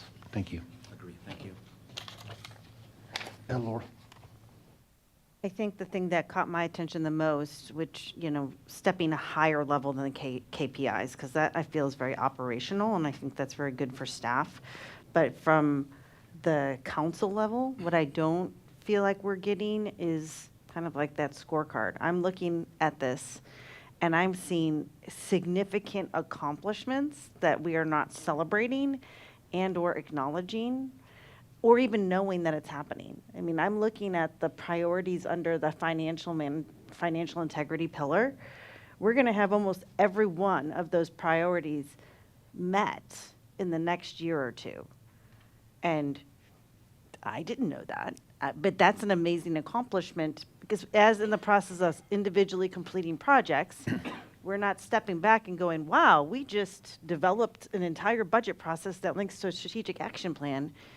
We didn't acknowledge that. And so, because we were so stuck in get this project done, we didn't step back and look at the higher level.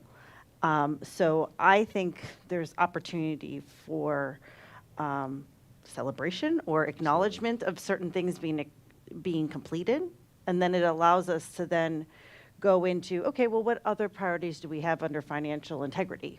Because looking at it, we're going to meet almost all of them by the end of next year. I'm assuming we probably have some additional priorities we want to focus on. And maybe it's for outer years, and that's fine too. Mm-hmm. But I guess what would help me is kind of a higher level scorecard on how we're doing on our priorities and pillars, rather than delving into individual operational KPIs. I think those are important at the staff level, but at the council level, I'd rather see a high level scorecard of our action plan without having to go through every single project, but just kind of say, this is where we're at on this priority and this pillar. And so that we can see that we made, and I know we put a lot of emphasis on financial integrity, and it shows because we have accomplished almost all of our projects, and I feel like we're at a level that we're winning all these awards, maybe the Triple Crown here a little bit. Still waiting. So that's just my thought, because as I was flipping through this, I'm going, wow, we did that, and we did that. And it's hard to recognize that when you're just doing individual projects every single year. So I want us to be able to recognize that we did that. No, I think it's a good thought, and yeah, I mean, certainly we want to track them on their progress, but I think celebrating success is important, and I hope the quarterly updates help with that as well, but yeah, I agree, that's a very, Yeah. very good comment. Go ahead. Piggybacking on what Laura said, getting that information to us too. I don't know that we need to have a meeting every time, but perhaps I would like to see, I'm fine sitting at my computer. Not a blindsiding thing, but just having that information, because we are very focused on getting the work.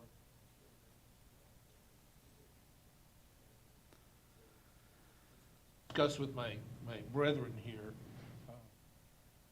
not that I'm asking to be inundated, but a good read ahead, you know, every so often say, hey, yeah, we did this, celebrate it, so that we know.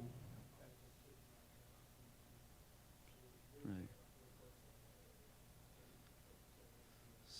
So a periodic progress report, whether that's monthly, quarterly, and if there's anything we can do, it's create PDFs. So I think it's a good thought.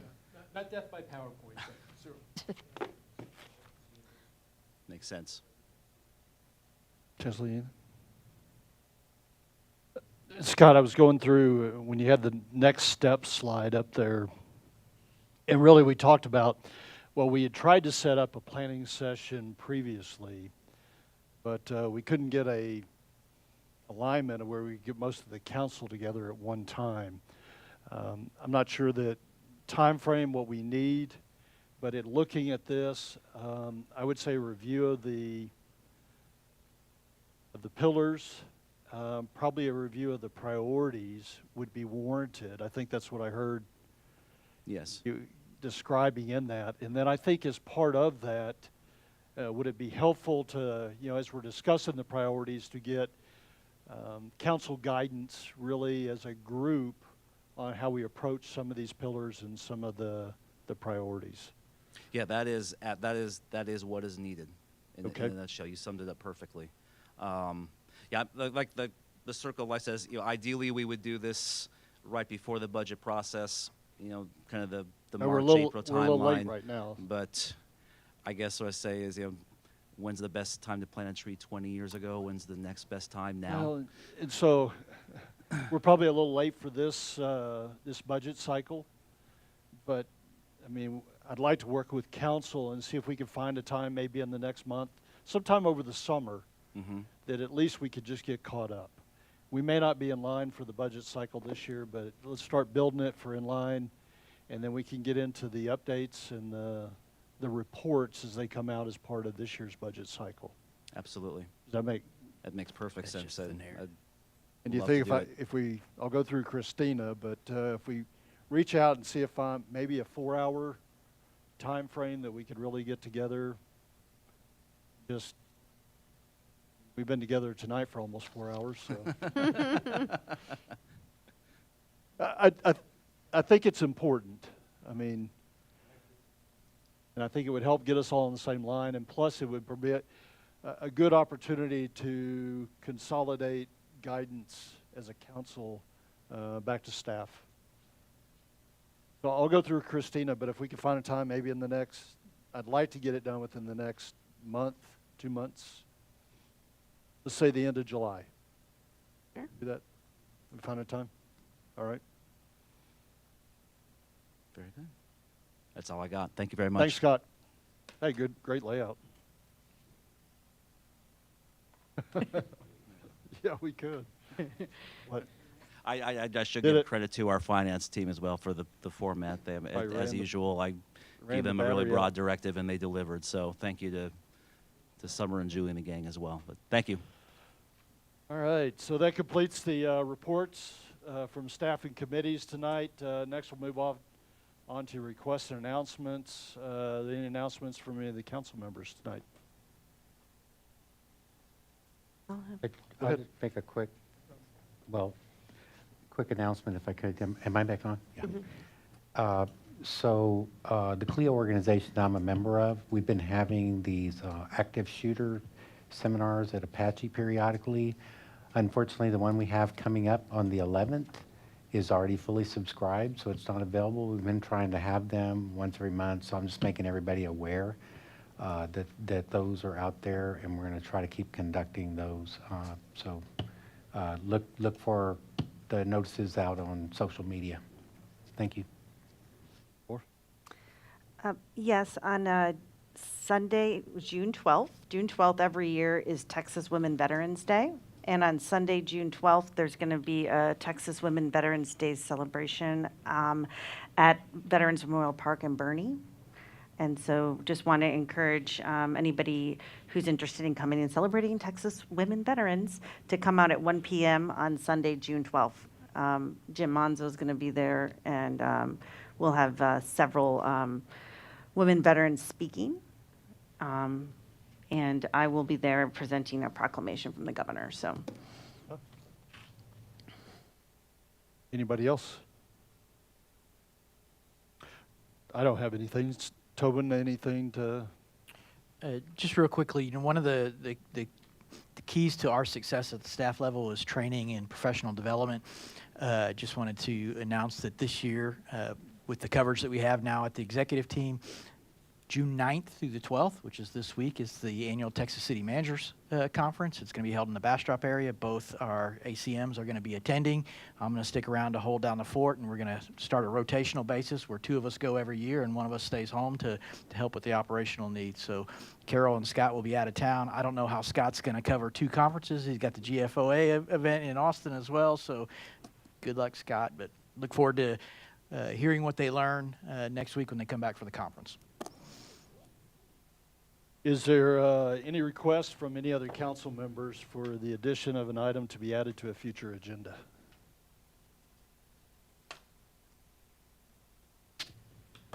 All right. And Tobin, I'm not tracking any requirements to go into executive session tonight. All right. Well, Christina, anything else that we missed or we need to cover for tonight? No, sir. Tobin, all good? Anything else from council? All right, Christine, I have the time now is 9:57, and we are adjourned. Mine already did. Brian, the clock is on.